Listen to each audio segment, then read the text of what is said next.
Hey guys, tonight we are plunging into one of the oldest, darkest corners of human imagination, the Greek Underworld. You're about to take the slow walk down into Hades, and, just to be clear, you probably won't survive this in any meaningful sense. That's the whole point. Mortals enter, shades drift forever, and you? Well, you'll be tagging along in spirit. So before you get comfortable, take a moment to like the video and subscribe, but only if you genuinely enjoy what I do here. No pressure. I'm curious though, what city are you watching from, and what time is it right now? I love picturing all of you tuning in from different corners of the world. Now dim the lights, maybe turn on a fan for that soft background hum, and let's ease into tonight's journey together. The descent begins with a narrowing of the path.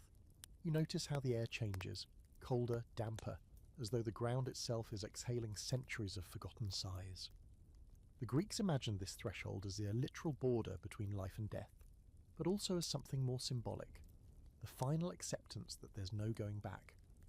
The Romans later painted the scene with even darker hues, but tonight you're sticking with the Greeks. Each step feels heavier, as if you're dragging not just your feet but all the unfinished business you've been putting off. Welcome to the ambiance of eternity, half boredom, half dread. What's interesting is that historically Greeks didn't obsess over the afterlife the way, say, medieval Christians did. The afterworld wasn't exactly terrifying, it was just inevitable. Homer, in the Odyssey, describes the shades of the dead as thin, drifting, almost pitiable figures. They are not suffering dramatically, they are just existing in a grey zone, a cosmic waiting room with no magazines. And here's the quirky fact for you. In some traditions, the entrance to the underworld wasn't deep underground at all. Some said it was located in real physical spots, caves near Cape Tanarum in southern Greece, or even Lake Avernus in Italy, which bubbled with volcanic fumes. Imagine walking past such a place on your way home from the market thinking, ah yes, that's where souls slip out of this world. Cozy, but scholars debate something more subtle. Did ordinary Greeks actually believe in a literal Hades, or was it more of a poetic metaphor? The text suggests both. On one hand, funerary rites often included coins for Charon, the ferryman, which seems pretty practical if you're worried about your post-mortem commute. On the other hand, philosophers like Epicurus shrugged the whole thing off, saying death was just the end. No ferries, no shadows, just oblivion.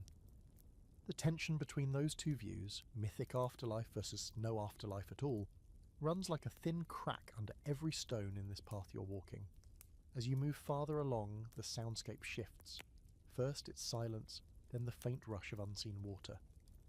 The ancients described 5 rivers marking the terrain down here: Styx, Acheron, Lethe, Phlegethon, Cocytus. But right now you only hear one, the Acheron, the River of Woe. The name itself feels heavy, like it doesn't want to be spoken to often. You'll be crossing it soon enough, but for now, the rumbling water just sets the mood. Picture mist rising, cool drops clinging to your arms, is the kind of place where you instinctively whisper, even though no one's around to scold you. Let's pause on a small oddity. Ancient pilgrims sometimes left offerings at supposed entrances to Hades. Not just the usual coins or libations of wine, sometimes food scraps, tiny trinkets, or even curses scratched into lead tablets. Yes, curses. People would write down nasty little spells, fold the lead sheets, and chuck them into the ground, hoping the spirits below would deliver their grievances like an underworld postal service. Makes you wonder if Hades himself got sick of being everyone's cosmic complaint box. The debate among scholars here is whether those rituals were more about controlling fate or just about venting human frustration. Were people truly convinced their enemies would be struck down because of a lead tablet tossed into a cave? Or was it more symbolic, a way of saying, I've done what I can, the rest is out of my hands? No one really knows, but the archaeological evidence suggests this underworld mailbox was stuffed for centuries. So much for letting it go. By now your path is sloping downward, and the darkness has grown thicker. If you squint, you see faint lantern light bobbing ahead. Maybe another traveller? Maybe just your imagination filling the void? The Greeks liked to imagine souls travelling in droves, not alone, and that makes sense. Dying is terrifying enough. Doing it solo would be unbearable. The mass of humanity drifting together into the shadows, that's the quieter horror of Hades. You might expect the atmosphere to be screaming horror movie doom, but it's not. The underworld isn't about torment, unless you're one of the unlucky special cases, but we'll get to those later. For most, it's about monotony, eternal sameness. Think of the most boring waiting line at the DMV, except you're translucent, you don't need snacks, and you've lost the ability to complain out loud. Somehow that's scarier than hellfire. You pause for a breath, not because you need air down here, but because your human instincts still demand it. The shadows don't clear, but you realise the weight of the place is more than physical. It's a kind of memory, thousands of years of human fear and ritual carved into myth. Hades isn't just one god's kingdom, it's the warehouse of everything people ever worried about when they thought of what comes next. And you, lucky traveller, are now walking through its foyer. The light ahead resolves into a shape, not a lantern, but the glimmer of a crown, faint as if made from shadow itself. This is Hades, the so-called silent king. You expect the god of death to be terrifying, skeletal, maybe waving around a scythe. Instead, he's just quiet, solid, a little aloof, like the guy in the corner of a party who doesn't want to be there but can't leave. Unlike his flashier siblings, Zeus with thunderbolts, Poseidon with oceans, Hades rules a realm that no one volunteers to visit. It's not glamorous, it's not fun, and it doesn't even smell good. Still, he wears the crown. Historically, Hades wasn't worshipped the same way other Olympians were. The Greeks didn't exactly throw him festivals with garlands and music. He was too ominous for that. Most prayers to him were whispered, often euphemistic, as if people didn't even want to say his name too loudly. Sometimes they called him Pluton, meaning the wealthy one, because technically he owned all the riches buried underground: metals, gems, fertile soil. That little rebrand was probably the first case of ancient PR spin. Death god too creepy? Just call him Mr. Prosperity. Here's your quirky fact. Hades owned a cap of invisibility, one of the weirder divine accessories. It was forged by the Cyclopes and handed down as a gift during the Titanomachy, the great war of gods and titans. Unlike Zeus's thunderbolt or Poseidon's trident, Hades never really used the cap for fighting. Instead, it was more like his avoid human interaction hat. He loaned it out to heroes on quests. Perseus used it when sneaking past Medusa's sisters, for example. So yes, even gods have that one item in their closet they don't wear much but keep around just in case. But scholars debate a surprisingly tender angle. Was Hades actually cruel? The myths don't really show him torturing anyone. Punishments in the underworld, like Sisyphus rolling his boulder, weren't delivered by Hades himself.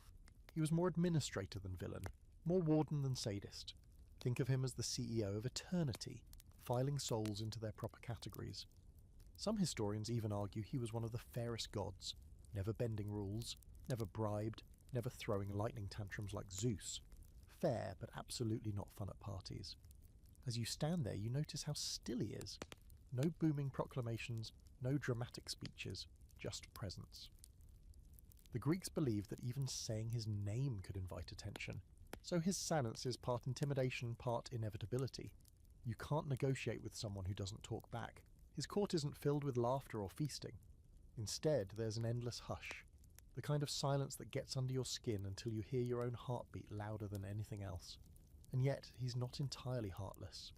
This is the god who loved Persephone, not in a Disney villain kind of way, but in a mythic, tragic, arranged marriage by abduction sort of way.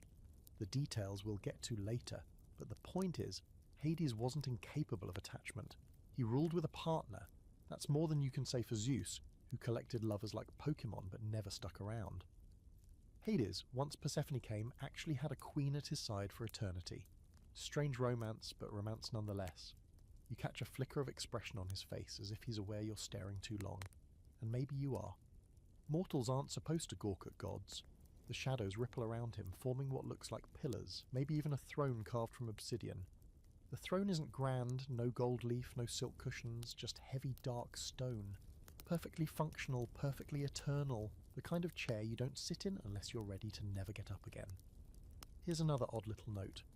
Some cults treated Hades with surprising reverence, especially those linked to agriculture, because what happens when seeds are planted?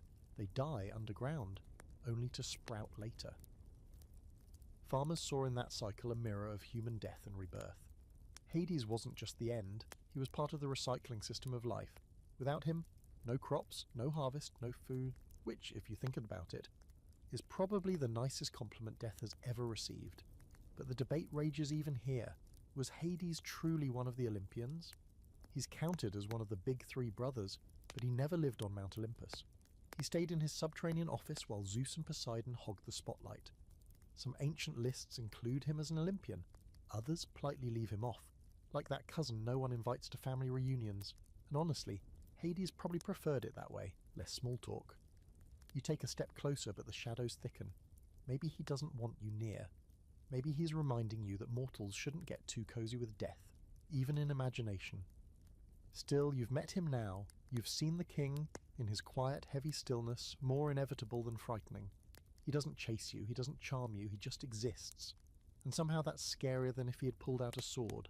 You can fight a warrior. You can't fight inevitability. You bow your head, instinctively respectful.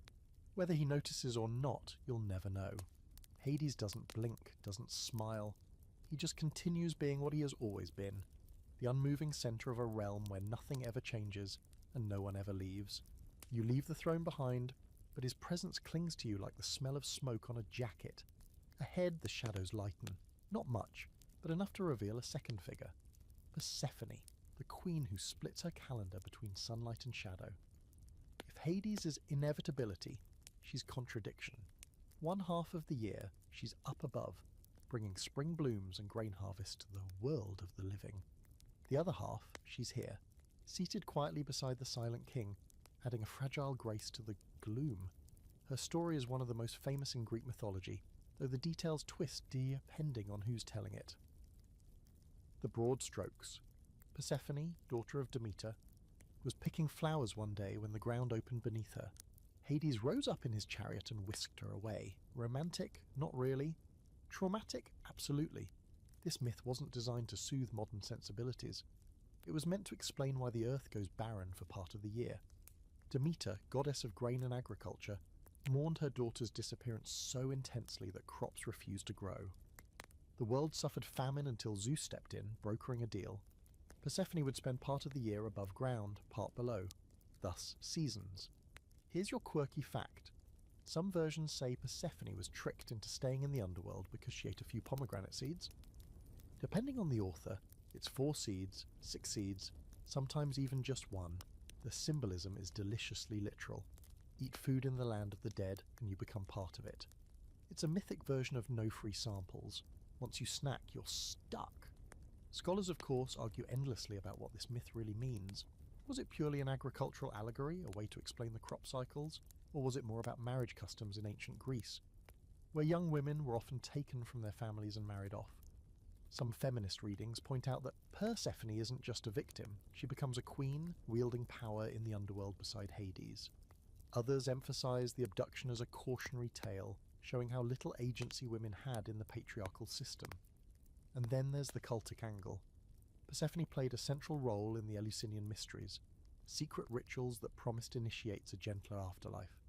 To them, she wasn't just a tragic daughter, she was a guide through death's darkness.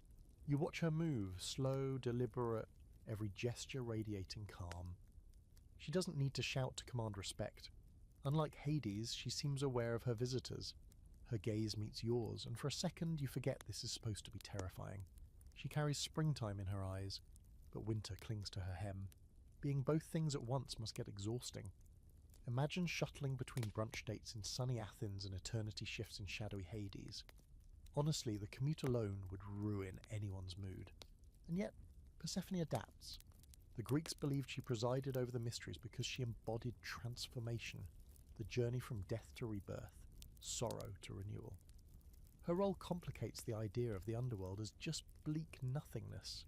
Yes, it's quiet and grey, but through Persephone, it also becomes the soil of potential, the hidden root system of all life above. Without her return, no harvest. Without her absence, no seasons. Even boredom down here has consequences for the living. There's a small, odd tradition worth noting. Some ancient wedding songs invoked Persephone by name. Imagine starting your marriage with a reference to the goddess who got dragged underground by her new husband. Sweet, right? But for the Greeks, marriage itself was a kind of symbolic death, a woman leaving her family forever, entering another household. Persephone's story mirrored that social reality, making her both terrifying and relatable. But the debate that still stirs is whether Persephone herself wanted any of this. Was she truly a victim trapped in a marriage against her will, or did she eventually embrace her role as queen? Later poets sometimes depict her as a willing partner, sitting proudly beside Hades, handing out judgments. Earlier versions keep her more passive, a daughter yearning for her mother. Which is true. We'll never know. She keeps her secrets, just like her realm. As you watch her glide across the obsidian floor, the air shifts again. It's softer than when you stood near Hades. The silence feels less oppressive, more like a pause before a new season. Persephone nods once, as if acknowledging your presence, then turns away. You sense it's not rejection, just inevitability. Her attention is divided between worlds. Soon enough she'll leave this place again, and for a few months flowers will bloom, bees will swarm, and life will feel endless. Then inevitably she'll return, and so will the shadows. You realise that Persephone's myth isn't about choosing one world or the other. It's about the rhythm of moving between them. Light, dark, life, death, bloom, wither. Maybe that's why she feels both so distant and so familiar. You've been through your own cycles, your own ups and downs. Hers are just myth-sized. For now, she remains here, balancing the stillness of Hades with the whisper of life she carries in her. Without her, this place would feel like a prison. With her, it feels, if not hopeful, at least tolerable. And maybe that's the best the underworld ever offers. The path winds downward again, and now the sound of running water grows clearer, echoing off unseen stone walls. You're about to encounter one of the most famous features of this realm, the rivers of the dead. Forget clear mountain streams or babbling brooks, these waters are moody, each one carrying its own flavour of misery. The Greeks didn't settle for just one river. Oh no, they needed 5, each with its own job description. Apparently, even in death, bureaucracy reigned supreme. The first river you encounter is the Styx, the big one, the celebrity of the underworld. Its name literally means hatred, or abhorrence, which already sets the tone. Gods themselves swore oaths on its waters, because if you lied while invoking the Styx, the punishment was a year in a death-like coma, followed by 9 more years of exile from Olympus. Imagine telling a fib and then being benched for a decade. The Styx isn't just a border river, it's cosmic truth serum. You don't splash around in it unless you're serious. Here's the quirky tidbit. Achilles, the famous warrior, was dipped in the Styx as a baby to make him invulnerable. His mother, Thetis, held him by the heel, leaving that one vulnerable spot, hence Achilles' heel. But let's be honest, if you're dunking your infant into the toxic river of hatred, maybe double check your grip. Parenting, but make it hazardous. The second river is Acheron, the river of woe. This one gets a lot of stage time in myths, because it's usually described as the first real boundary you cross on the way into the underworld. Charon, the ferryman, rows his passengers across it, their coins clinking faintly in his pouch. The Acheron's waters are described as black and oily, not something you'd ever mistake for a refreshing drink. Oddly enough, there's a real river in northwestern Greece called Acheron, where people in antiquity pointed and said, "Yep, that's the one. Gateway to Hades, right there." Imagine having a picnic nearby. Next comes the Lethe, the river of forgetfulness. Souls who drank from it lost all memory of their past lives. This was a requirement before reincarnation. You couldn't carry your baggage into the next round. Some later traditions, though, let initiates in mystery cults drink from a different spring, Mnemosyne, so they remembered instead. That's the scholarly debate here. Was forgetting considered a blessing, or was remembering the true path to freedom? Different cults had radically different answers, and no one left Yelp reviews to clear it up. Then there's the Phlegethon, the fiery river. Unlike the gloomy Styx or forgetful Lethe, this one blazes with flames, flowing like molten lava through the underworld. Plato describes it circling the realm in a fiery embrace, which sounds poetic until you realise it's basically an eternal volcano moat. Some later writers connected it with Tartarus, where the truly wicked were punished. If you thought rivers couldn't be extra, the Phlegethon begs to differ. Last comes Cocytus, the river of lamentation. Its waters are described as cold, stagnant, and eternally weeping. Souls along its banks are stuck crying forever, which feels redundant. What else are you supposed to do in the underworld? Still, it makes sense to have a river whose whole vibe is sobbing. If the Styx is anger and the Lethe is forgetfulness, then Cocytus is raw grief, the soundtrack of eternity. You stand at a bend where several of these rivers seem to overlap. Of course, geography and myth doesn't follow normal rules. They can all meet, all circle, all separate. Depending on who's telling the story, think of it like a subway map drawn by 5 different cartographers who never compared notes. The rivers shift, their currents humming with meanings heavier than water. An odd fact that always amuses scholars. Some ancient commentators tried to reconcile these mythical rivers with real-world geography. They pointed to swamps, volcanic lakes, or sulphurous springs as proof that the underworld rivers had physical counterparts. Lake Avernus in Italy, for example, gave off suffocating fumes, so naturally locals assumed it was Cocytus or Acheron. Because, of course, if a pond smells bad, it must be where souls weep forever. Logical, but debates continue. Were these rivers metaphors, rituals, or literal beliefs? Did Greeks think their dead relatives were actually floating down Cocytus? Or was it more a poetic way to describe grief itself? The Homeric texts lean toward metaphor, while mystery cult inscriptions suggest people really did expect to drink from Lethe or Mnemosyne after death. In short, the rivers were whatever people needed them to be. Cosmic landmarks, poetic devices, or spiritual maps. As you stand there listening to the overlapping murmurs, some fiery, some weeping, some rushing, you realize these waters aren't about hydrology. They're about emotions, anger, grief, forgetfulness, barrow, fire. The Greeks poured all the messy human feelings into liquid form and let them carve the landscape of eternity. It's strangely comforting, like they were saying, hey, all the stuff you're feeling right now, don't worry, we bottled it up down here too. The rivers hum behind you as you approach a crooked dock jutting out into the mist.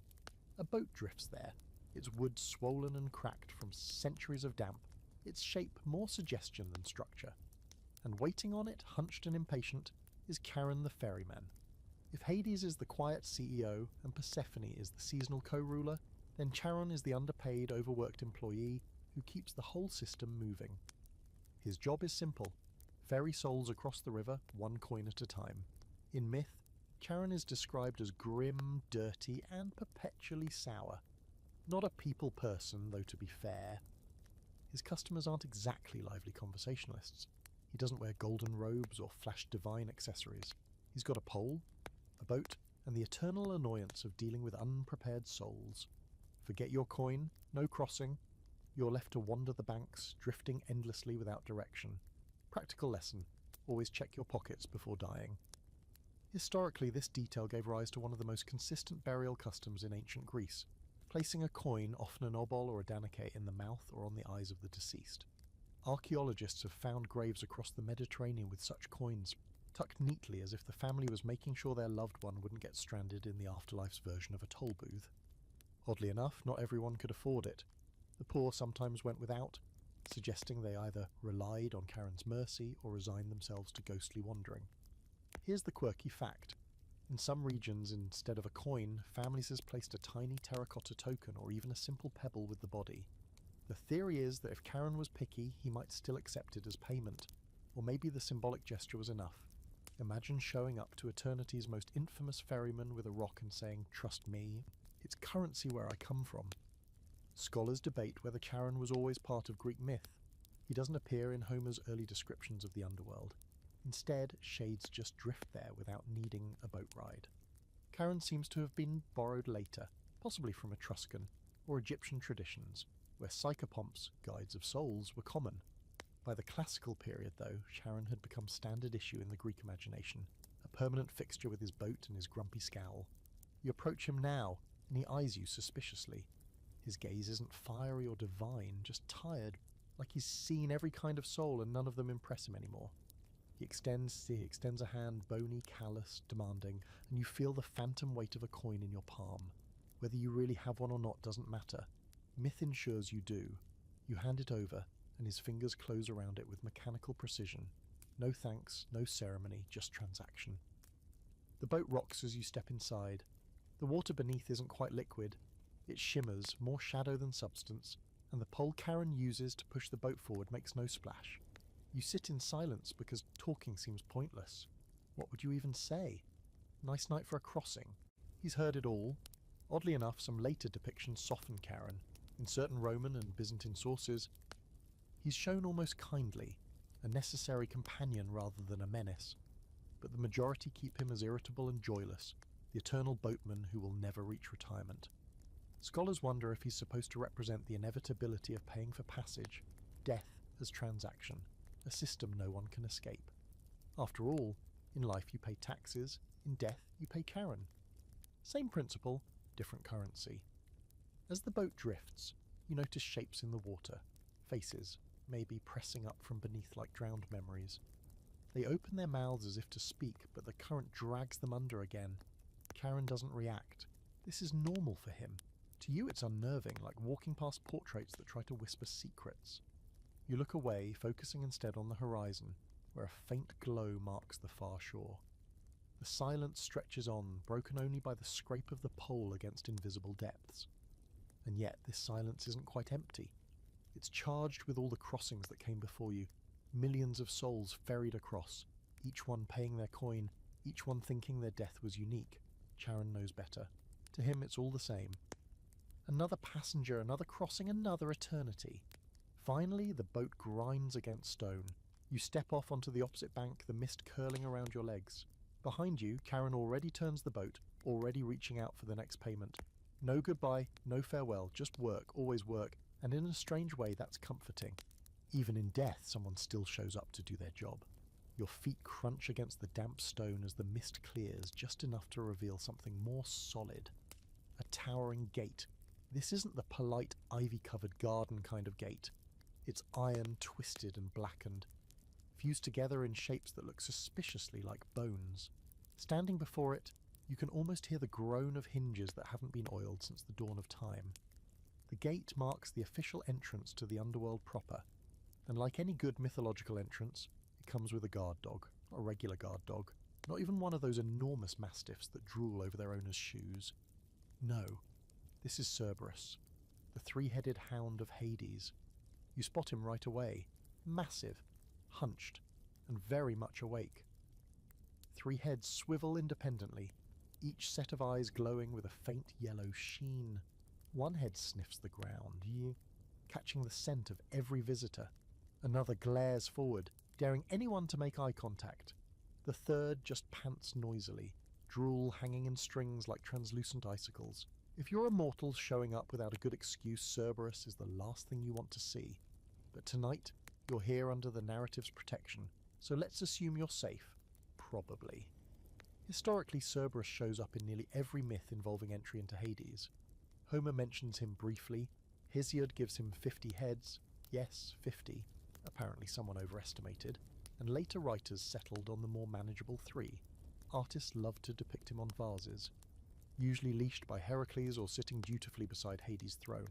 Despite his fearsome reputation, he wasn't so much violent as immovable. His job wasn't to hunt down escapees, but to make sure no one left once they'd entered. Cerberus is less attack dog, more eternal bouncer. Here's your quirky fact. In some fringe versions, Cerberus's tail isn't a normal tail but a serpent, flicking and striking like a venomous whip. And to add to the nightmare fuel, snakes are said to sprout from his back as well. Picture that, 3 dog heads barking at you while a tail snake hisses insults. It's like a heavy metal album cover brought to life. Scholars debate what Cerberus really represents. Is he simply mythological security, the locked gate personified in canine form? Or is he a symbolic boundary, embodying the fear of leaving death behind? Some psychoanalytic takes suggest he represents the anxiety of no return, the mental watchdog that prevents humans from dwelling too much on escape fantasies. Others argue he's just there because Greeks, like everyone else, knew dogs are scary when they're oversized and drooling. Myth doesn't always have to be that deep. As you edge closer, you notice that Cerberus doesn't lunge. He just watches, head shifting, jaws occasionally snapping at unseen flies. His growl vibrates through the stone beneath your shoes, yet there's a weird sort of loyalty in him. Unlike most monsters of Greek myth, Cerberus isn't trying to overthrow gods or harass mortals. He's doing his job night after night, year after year, with terrifying consistency. You almost want to pat him on the head, though you'd have to choose carefully which head you went for. Stories about sneaking past Cerberus always carry a flair of ingenuity. Orpheus lulled him to sleep with music. Heracles wrestled him into submission as one of his 12 labours, and Aeneas, in Roman myth, fed him drugged honey cakes. Apparently even monstrous hellhounds can't resist a sweet snack. Imagine being the guardian of death itself and still falling for cookies with a little something extra. Relatable. But the scholarly debate about Heracles' labour brings up an interesting point. Was Cerberus actually defeated, or just borrowed? Some texts say Heracles dragged him up to the surface, terrifying the living world with his presence, then dutifully returned him. Others imply Hades allowed the capture as a test of strength rather than a true conquest. The point is, even the strongest mortal hero didn't kill Cerberus. You don't kill inevitability, you endure it, distract it, or temporarily negotiate with it, but it always comes back. Standing before the gate, you realise that Cerberus isn't just frightening because of his size or his teeth. He's frightening because he makes the boundary real. Before him, you could pretend this was just a stroll through gloomy scenery. Now, it's official. Once you cross these gates, you're in, and leaving, that's no longer your decision. The gates creak open, though you never see who or what pushes them. The sound alone is enough to make your chest tighten. Cerberus shifts, his three heads lowering in unison as you pass.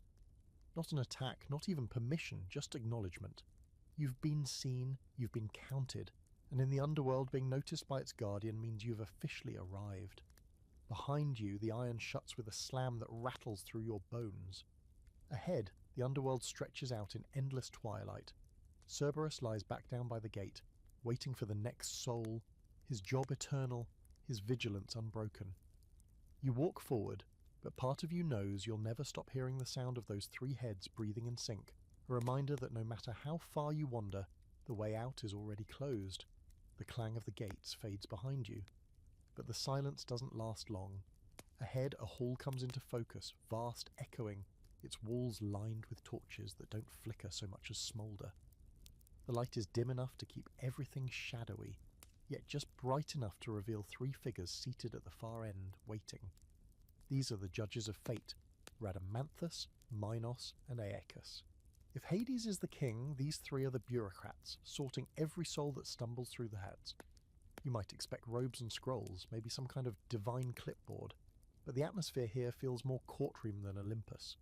Rhadamanthus, the strictest of the three, was once a mortal king of Crete, celebrated for his fairness. Legends say he was so just in life that the gods promoted him to judge in death, which is either the ultimate compliment or the ultimate punishment. Imagine retiring from kingship only to be told, "Congrats, now you'll be reviewing cases forever." Minos, also from Crete, sits in the middle. He's often depicted as the head judge, casting the final vote when the other two disagree. Aeacus, the quietest, hailed from Aegina, and was known for piety so intense that Zeus himself trusted him with Olympus's keys. Together, they're the ultimate underworld tribunal, deciding where each shade will spend eternity. Here's the quirky fact: some sources describe Aeacus as in charge of the keys to the underworld gates themselves. Imagine showing up at death's door and realizing your eternal placement depends on a man who, in life, was best known for island management. It's like having your afterlife decided by the world's strictest HOA president. The scholarly debate here is fascinating. Were these three actually consistent across myths, or did their roles shift depending on the author's cultural agenda? Homer doesn't even mention them. In his version, the afterlife is more or less the same for everyone. But later writers like Plato use the judges to introduce moral sorting, foreshadowing ideas of heaven and hell. Some argue this shift reflects evolving Greek views on justice, that maybe life wasn't just random suffering, but there was a cosmic reckoning after death. Others push back, noting that ordinary Greeks still didn't expect much beyond the asphodel meadows, no matter how saintly or sinful they were. You shuffle closer, and the judges watch with unsettling calm. They don't glare or scowl, they simply observe, weighing you silently. There's no booming divine voice announcing charges. Instead, it feels more like being studied by three old teachers who already know whether you did your homework. Minos leans back slightly, as if he's the tiebreaker here, waiting to see if the others disagree before he bothers to weigh in. Rhadamanthus looks sharp, eyes narrowing like a man who notices every inconsistency. Aeacus, meanwhile, has the patient expression of someone who's heard it all before and is already tired of it. Historically, there was also a division of labour. Rhadamanthus judged souls from Asia, Aeacus handled Europe, and Minos presided over the difficult cases. That setup makes the underworld sound suspiciously like an ancient DMV, each judge responsible for their own territory, funneling the undecided cases up to the main desk. Bureaucracy never dies, it just gets mythologized. You try to imagine what your trial would look like here. Would they ask questions, play back a highlight reel of your mistakes, Or would it just be yes, followed by a quick nod as you're shuffled to asphodel like most souls? The myths don't provide much detail about the actual process, probably because no one wanted to imagine a full courtroom drama when contemplating their own funeral. But scholars still debate. Did ordinary people believe their fates would be judged individually, or was this just poetic flair added by philosophers? In Plato's Gorgias, the judges weigh naked souls, stripped of all disguises, examining their true character. But in ritual practices, like burial customs, there's very little evidence of people preparing for an individualized trial. The coin for Charon mattered more than testimony before judges. Maybe these three were more symbolic than literal, a way of saying, yes, there's fairness somewhere in this mess of existence. One of the judges finally raises a hand. You're not sure which, it doesn't matter. The air shifts, heavy as stone, and for a moment you feel the weight of every decision you've ever made pressing down. Then just as quickly it eases. No words spoken, no sentence announced. You've been filed, stamped, and moved along, efficient if not exactly reassuring. As you leave the hall, the three figures fade back into the shadows, ready for the next arrival. The torches sputter, and the silence returns. You can't help but feel a strange mix of disappointment and relief.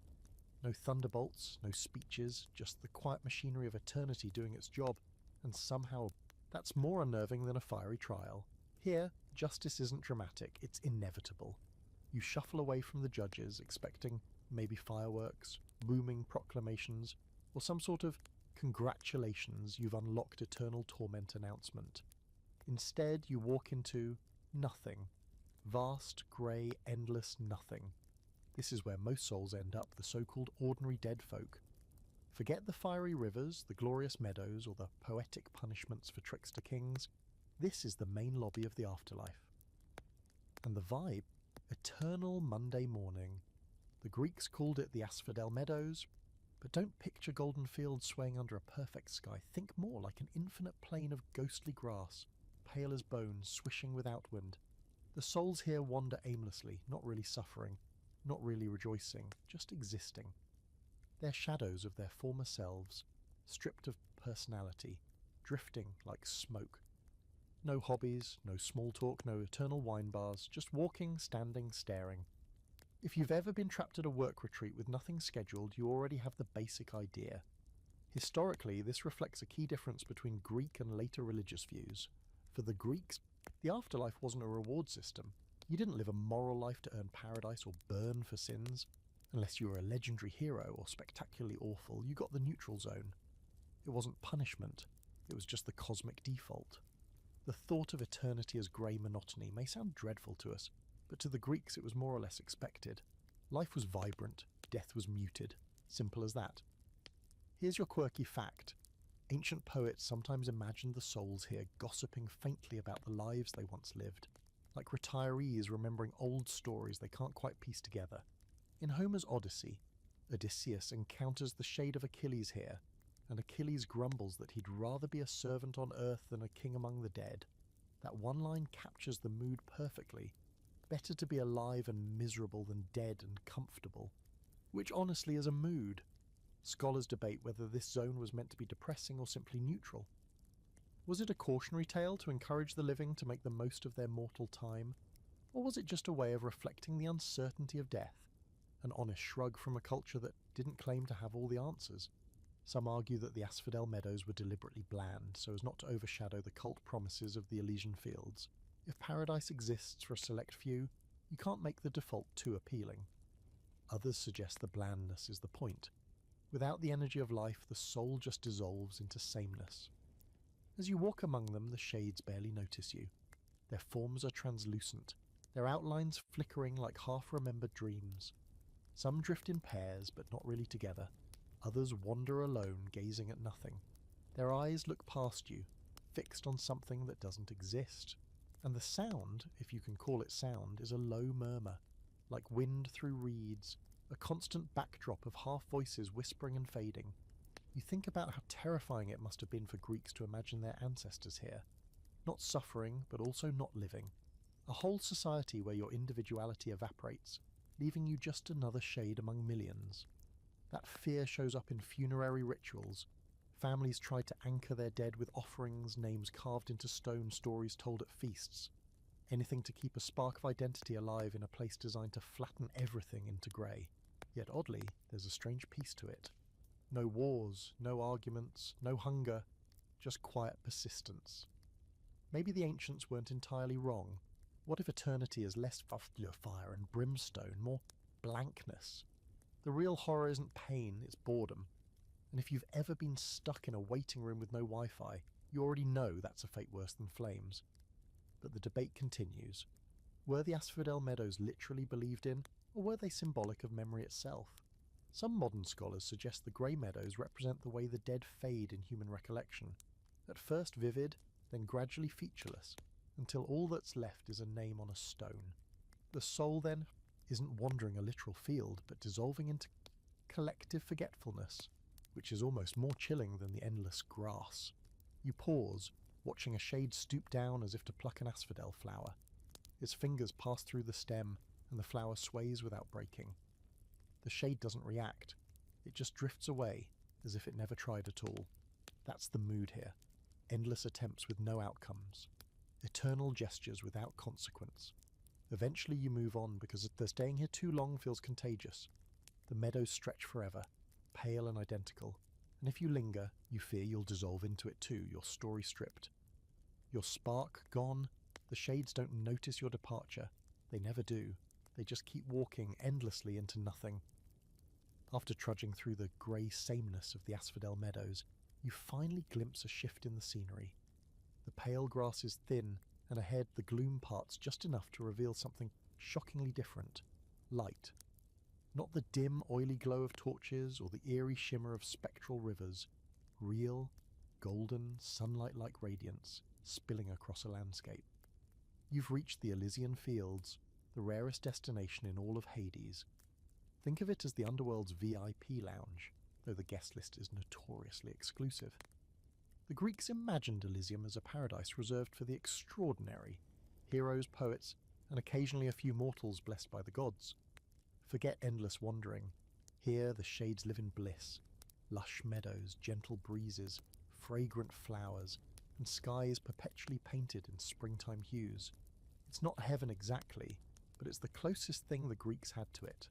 Unlike the Asphodel Meadows, where everything felt muffled, here the air hums with energy, as if life itself has been condensed into a golden afterglow. Historically, Elysium evolved over time.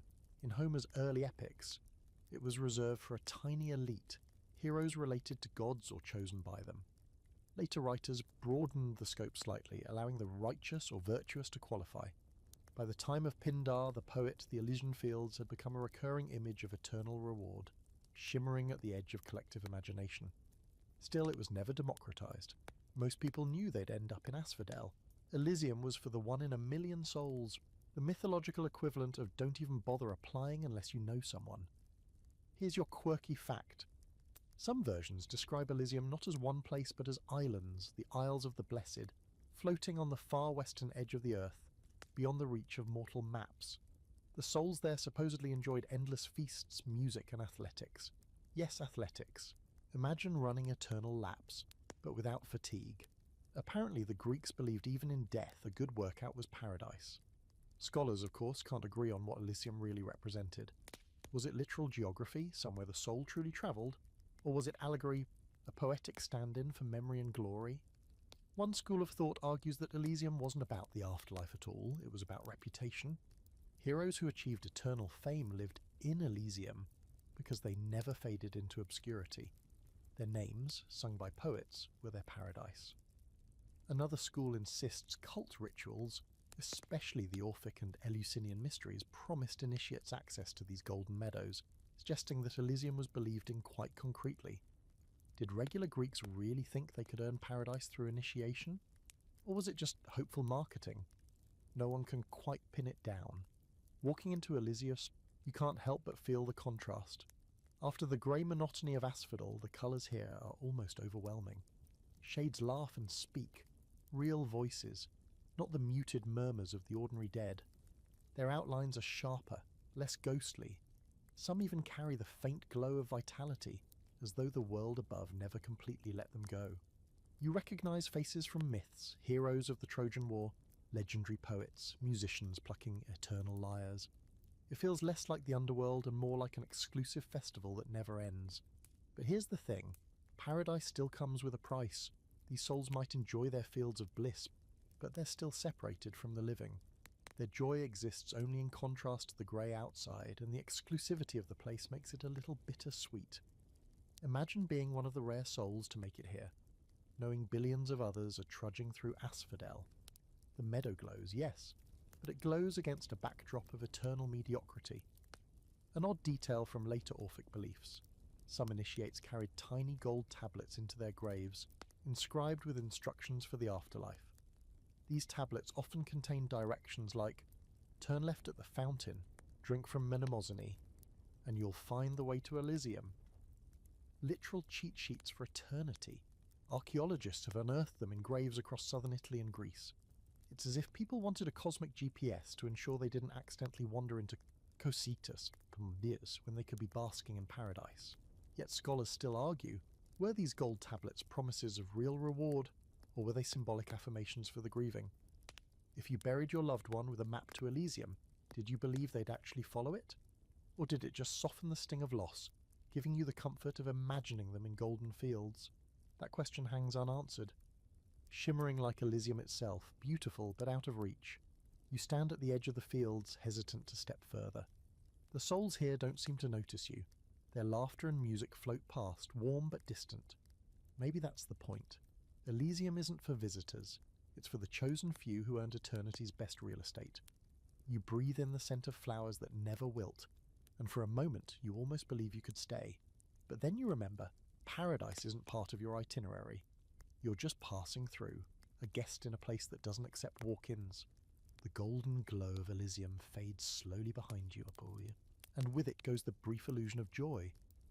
What remains is the sense that you've walked through a dream only meant for a select few. But just when you think paradise has slipped away entirely, you notice something even rarer shimmering in the distance. Beyond Elysium, across an invisible threshold, lie the Isles of the Blessed. This isn't just a meadow or a field, it's the underworld's penthouse suite, the reward above rewards. If Elysium is the VIP lounge, the Isles are the presidential suite no one ever checks out of. The Greeks described the Isles as a place reserved for the best of the best, not just heroes, but heroes who lived virtuously enough to be reincarnated and achieve Elysium not once, not twice, but 3 times. Only then did they earn a spot here, in bliss that never ended. Imagine the mythological equivalent of getting to paradise being told, nice work, now do it all again, twice. Eternal reward required a trial period, apparently.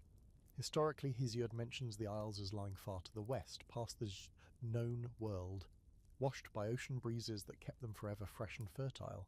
Later writers imagined them as floating islands, basking in soft sunlight, where the air was always calm and the ground sprouted fruits without labour. Homeric heroes like Achilles were sometimes rumoured to dwell here, their glory so immense that ordinary Elysium wasn't enough. For a culture obsessed with reputation, this was the final stamp of immortality. Here's your quirky fact. Pindar, the Greek poet, once described the Isles of the Blessed as having games and contests in eternal rotation, basically a never-ending Olympics. Imagine training your whole life for sports, dying, and then discovering your eternal reward is more sports. Though to be fair, in paradise you'd never sprain an ankle or lose your breath. So maybe that's the upgrade, but scholars debate the Isles fiercely. Some argue they weren't part of the underworld at all, but a separate utopia on the Earth's edge, a sort of distant paradise accessible only by divine transport. Others insist they were simply the ultimate zone within Hades, the shimmering crown jewel at the farthest point. Which is it? A mystical island chain on the horizon, or the top tier of an underworld hierarchy? Ancient authors never agreed, and modern scholars still circle the question. You walk closer, and the ground beneath you changes. The cold stone of Hades softens into grass, not the grey asphodel of the meadows, but rich green, dotted with wildflowers that look like they were painted fresh that morning. The air feels lighter here, almost breathable. In the distance you can make out figures, shays glowing faintly gold, laughing, embracing, living out a peace denied to the rest of humanity. They don't look ghostly, they look restored, like their souls were given back the vitality stolen by death. This is where the very few live eternally as if alive, a place where sorrow has no foothold. You hear faint music drifting across the air, not like Orpheus's sorrowful lyre, but like a celebration that never winds down. And yet, you're struck by how lonely it feels at the same time. Paradise is paradise, yes, but if it's only for the tiniest fraction of humanity, doesn't that exclusivity make it bittersweet? The isles glow against the backdrop of infinite shadows, their beauty magnified by how unreachable they are. Oddly enough, some Orphic beliefs hinted that initiates into their mysteries could shortcut to the Isles. Gold tablets discovered in graves sometimes mention routes to the Blessed Isles, instructions for skipping the reincarnation cycle entirely. Were these promises genuine, or just the ancient religious equivalent of a fast-pass ticket? Scholars debate whether ordinary initiates really believed they could leapfrog the system, or if the imagery was just aspirational. After all, it's comforting to imagine your loved one basking in ocean breezes instead of trudging in asphodel. The debate circles back to reputation versus spirituality. Were the Isles reserved for those whose stories were remembered forever, like Achilles and Heracles? Or could the truly initiated soul earn entry regardless of fame? If memory and glory are the only ticket, then the Isles are really a metaphor for storytelling.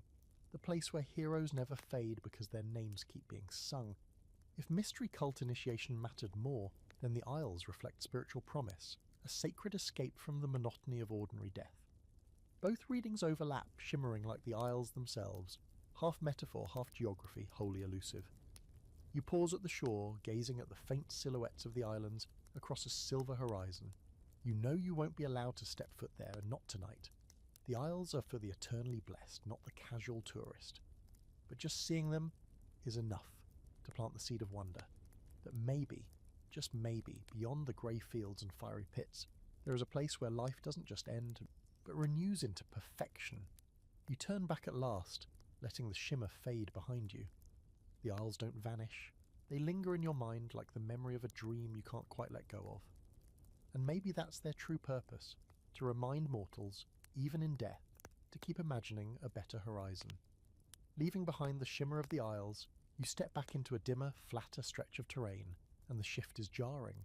No golden glow, no blessed breezes, no music from eternal banquets. Just an endless plain that looks like someone pressed the desaturate button on existence. This is the Asphodel Meadows in their fullest form, the true mass housing of the afterlife. If Elysium was paradise for the select few, and the Isles were the elite penthouse, then this is the commuter suburb for everyone else. The ground is covered with asphodel flowers, pale and ghostly, their petals swaying though no wind moves. They aren't ugly exactly, but they're monotonous. Row upon row of faint blossoms, too bland to inspire joy, too repetitive to inspire dread. The souls drifting here match the landscape. Quiet, indistinct, their outlines faint, as if personality itself has been gently bleached away. If you've ever walked into an office where everyone looks like they've accepted their fate long ago, you get the idea.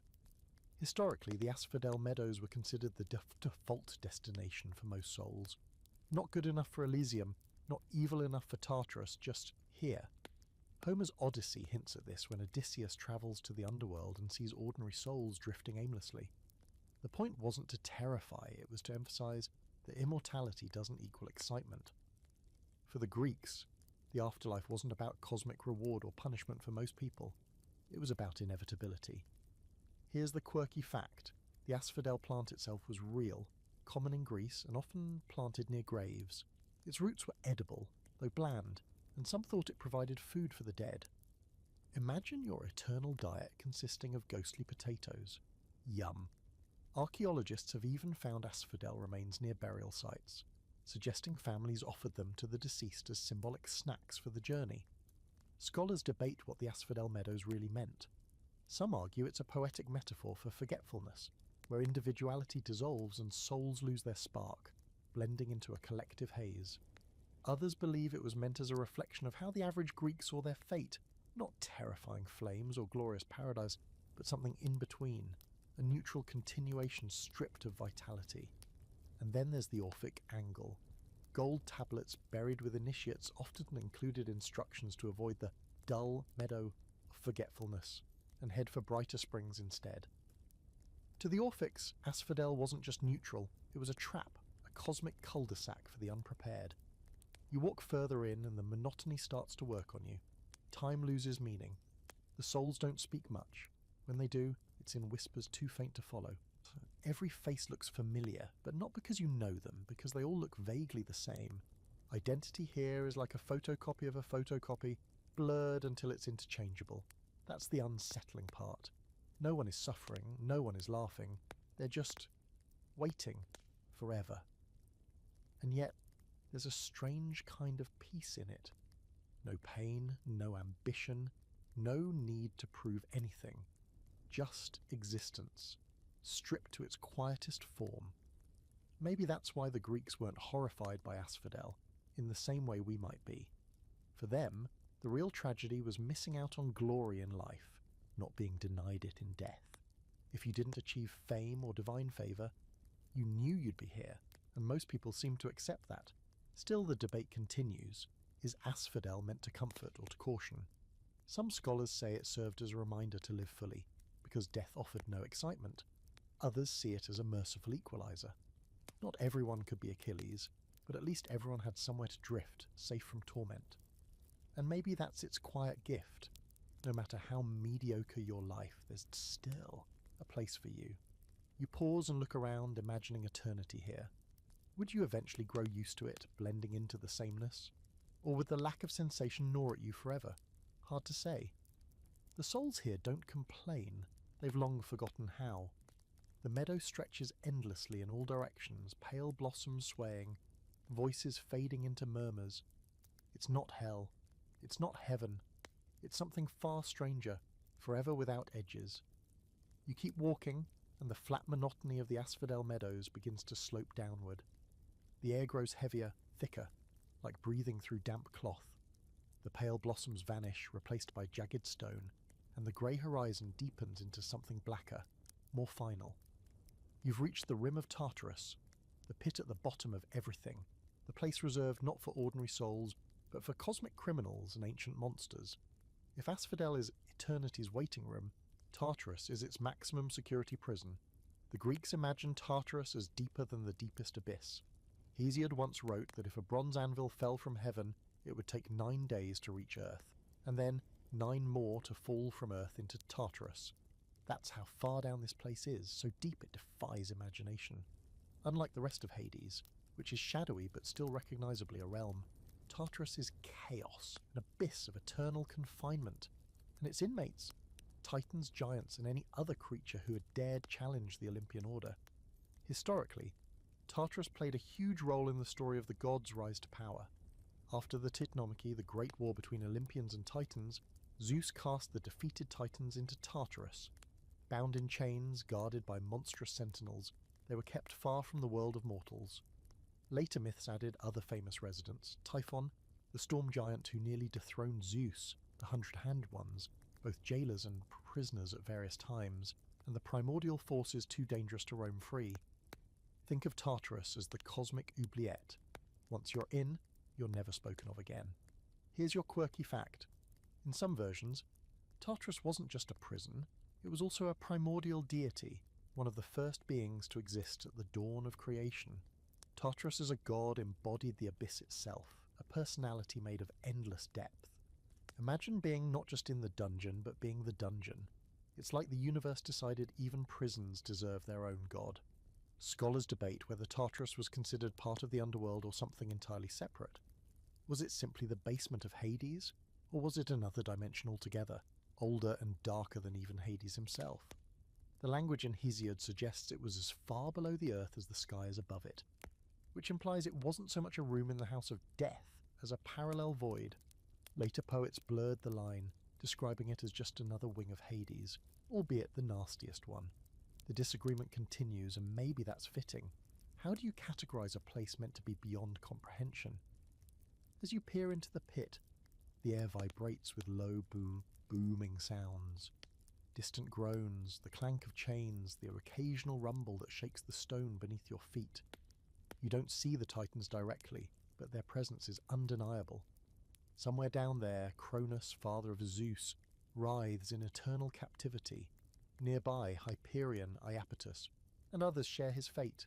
They aren't punished with the ironic torments like Sisyphus or Tantalus. They're just bound, silenced, erased from cosmic politics. Out of sight, out of mind, but never out of memory. And yet, some myths hint that Tartarus wasn't completely escape-proof. Typhon, the monstrous storm being, once burst free long enough to nearly overthrow Olympus, hurling mountains and spewing fire. Only after a catastrophic battle did Zeus imprison him again, this time beneath Mount Etna, where his rumbling supposedly causes volcanic eruptions. Scholars debate whether this myth was metaphor, volcanoes explained as the breathing of a buried monster, or an allegory for suppressed chaos always threatening to return. Either way, Tartarus wasn't just a prison, it was a pressure cooker. You stand at the edge, the darkness below swallowing sight. There's no gate here, no Cerberus lounging by the door. Tartarus doesn't need guards. Its depth alone is enough. Even if you fell, you'd never stop falling. The sheer scale of the abyss makes Asphodel feel almost cozy by comparison. At least there was ground beneath your feet. Here, eternity feels like weightlessness in a void that hates you. Another debate lingers. Was Tartarus a moral prison, or just a mythic landfill for dangerous beings? Mortals rarely ended up here. A few truly wicked souls were said to be hurled into Tartarus, but most accounts reserve it for beings of cosmic scale. So was it hell? Not quite. It was more like a divine holding cell, a reminder that even gods feared the forces lurking beneath. You back away from the rim, because staring too long makes your stomach twist. The booming echoes fade into the stone, leaving only silence behind. Tartarus stays hidden, a nightmare contained, but its presence lingers in your thoughts. It's the kind of place that makes even Asphodel look like a blessing. The ground trembles faintly beneath your steps as you move away from Tartarus, but the vibrations follow you, as though the abyss has reached invisible tendrils through the underworld's bedrock. Soon you find yourself entering a darker quarter, not the neutral blankness of Asphodel, not the distant shimmer of Elysium, but a place designed specifically for punishment. Here dwell the souls whose names became cautionary tales. Men and women condemned to eternal torment, their misdeeds immortalized not through glory but through creative, ironic torture. Welcome to the roll call of the eternally unlucky. The first figure you notice is Sisyphus, forever hunched, straining against his massive boulder. He digs his heels into the ground, sweat dripping, even though he has no body left to sweat with. He pushes, groans, and slowly, painfully, manages to roll the stone up the steep incline. Just when he nears the summit, the rock slips, rumbling downward, thunderclap, forcing him to start again. The punishment fits the crime. In life, Sisyphus was notorious for trick-kiri, cheating death itself twice, once even chaining Thanatos so mortals stopped dying altogether. Zeus wasn't amused. The boulder became his karmic punchline. Nearby is Tantalus, a figure wading in a pool of clear water, a tree above him heavy with fruit. He reaches down, water recedes. He stretches upward, the branches pull back. Eternity for him is endless thirst and hunger, always a fingertip away from relief. His crime, depending on the version, it was stealing ambrosia from the gods, betraying divine secrets, or, most infamously, serving his own son as a meal to Olympus. Whatever the reason, his name gave us the modern word tantalize, proof that the Greeks had a flair for turning suffering into vocabulary. And then there's Ixion, strapped eternally to a flaming spinning wheel. In life he murdered his father-in-law and then had the audacity to lust after Hera, Zeus's queen. His punishment? Perpetual disorientation, flung endlessly through the air, never landing, always burning.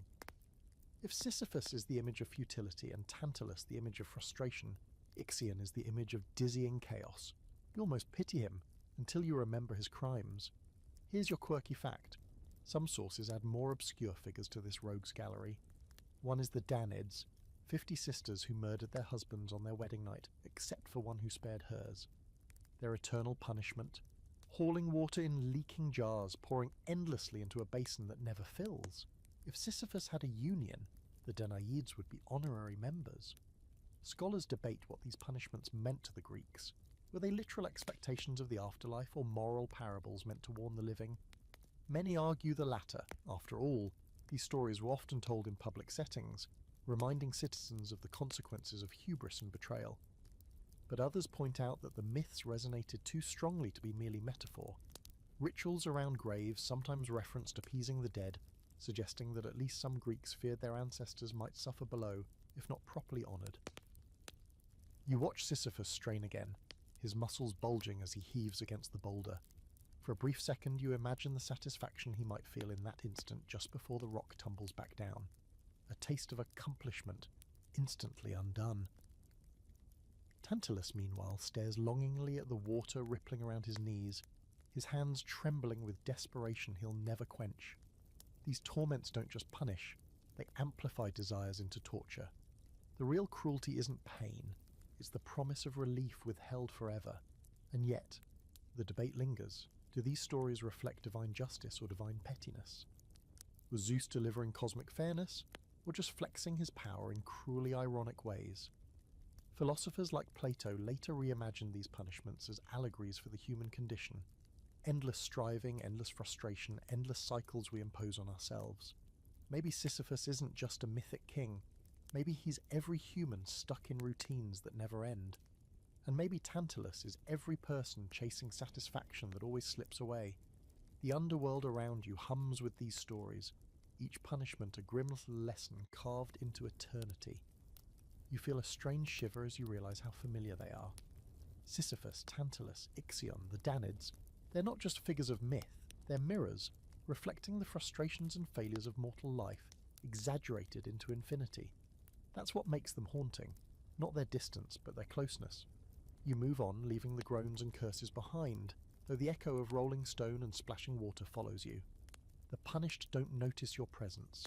They're too wrapped in their cycles, too consumed by struggles that will never end. And maybe that's the scariest part. Not that they suffer, but that they suffer without progress, without change, eternity as the ultimate rut. The echoes of groaning boulders and splashing, unreachable water fade as you continue, but the air grows thicker again, buzzing with a new kind of tension. It feels electric, charged, as though anger itself has taken on a physical form. You've entered the domain of the Erinyes, better known as the Furies. If Cerberus was the underworld's guard dog, these are its bloodhounds, unleashed whenever cosmic justice demands vengeance. Unlike the judges who sit quietly weighing souls, the Furies chase, torment, and punish those who wronged family, broke oaths, or shed innocent blood. Their job description is less clerical work and more divine hit squad. You spot them before you hear them. Tall, winged figures, hair writhing with serpents, eyes glowing with a predatorial gleam. Their hands clutch whips or torches, and when they move, it's with a terrible swiftness that makes the shadows recoil. Imagine the worst teacher you ever had, multiply her by 3 and give her snake hair and a bad temper. That's the vibe. The Greeks named the trio Alecto, the unceasing, Megaera, the grudging, and Tisiphone, the avenger of murder. Together, they made sure no oathbreaker or kinslayer could ever rest.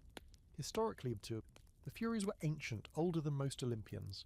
Some myths say they were born from the blood of Uranus when Cronus castrated him, meaning vengeance itself was as old as the gods.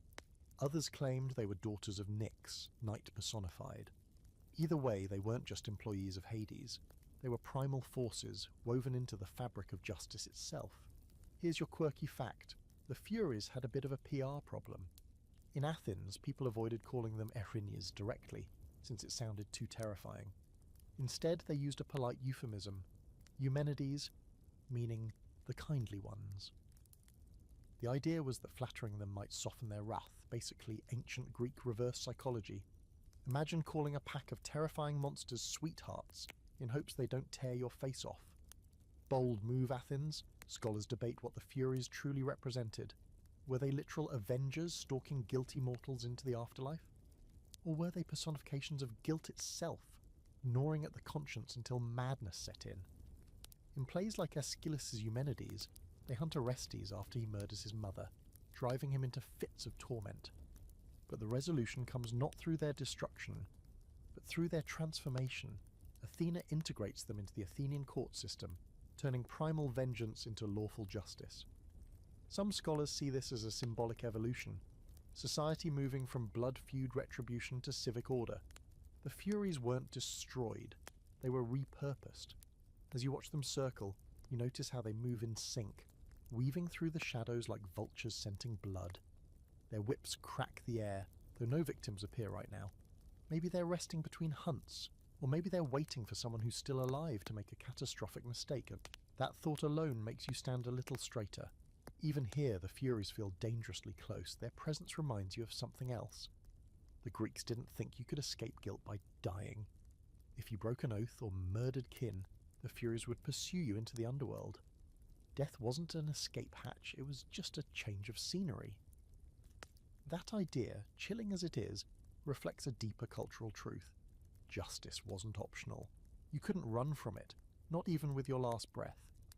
Oddly enough, there's evidence that the Furies were also worshipped, though not in the same festive way as Zeus or Apollo. At sacred sites like Colonus, Athenians offered libations to them, not to curry favour, but to keep them appeased. The Erinyes weren't gods you wanted to invite into your home, but you also didn't want them angry at you. It's like tipping the angriest barista so your coffee doesn't come with spit. The scholarly debate here is whether the Erinyes reflect a universal guilt mechanism in human psychology, or whether they were purely religious constructs. Psychoanalytic interpretations love the idea that they are just externalized conscience, dramatized as winged snake-haired tormentors. Others argue they were much more literal to the Greeks, divine forces you could pray to, bribe, or fear. The truth is probably somewhere in between. One of them notices you, Alecto maybe, and her gaze locks on yours. It's not hatred, it's assessment. As if she's flipping through your file, deciding whether you belong on her to-do list. You feel your stomach clench. Then, just as quickly, she turns away, her snakes hissing quietly, her attention already drifting to some unseen quarry.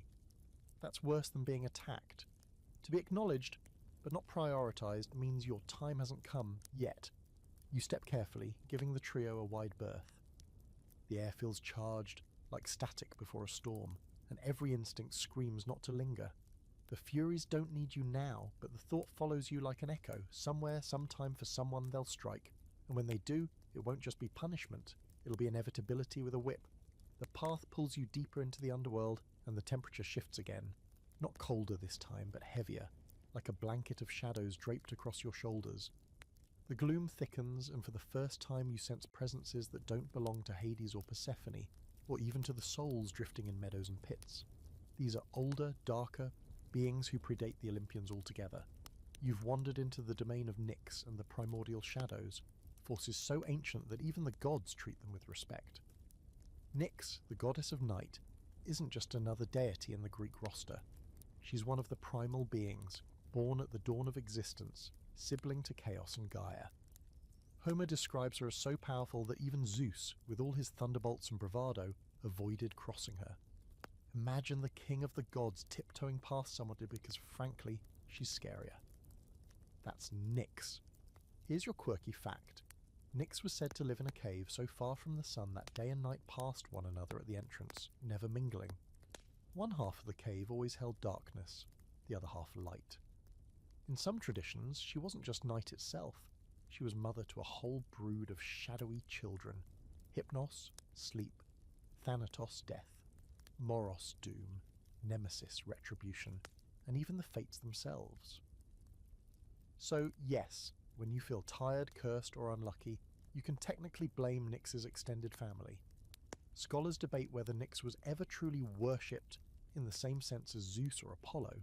Temples to her are rare, but fragments of ritual suggest she was invoked in Orphic hymns and mystery cults. Some argue she was too abstract, too terrifyingly vast to be given wine offerings and cheerful festivals.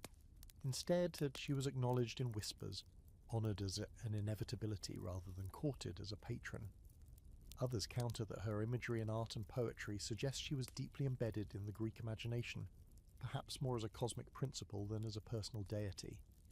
As you stand in the thick darkness, you feel her presence. It isn't sharp or threatening, it's enveloping. The kind of silence that wraps around your ears until even your heartbeat feels muted. You don't see her face, no one does, but you sense the outline of vast wings, feathers dripping with shadow, stretching from horizon to horizon. The weight of her gaze presses down like midnight on the longest winter night. But Nyx doesn't stand alone here. Around her, you catch glimpses of her children, Hypnos drifting close, soft-eyed and drowsy, carrying the aura of sleep, Thanatos, more skeletal, carrying the hush of death, Nemesis, fierce-eyed, her scales balancing unseen weights.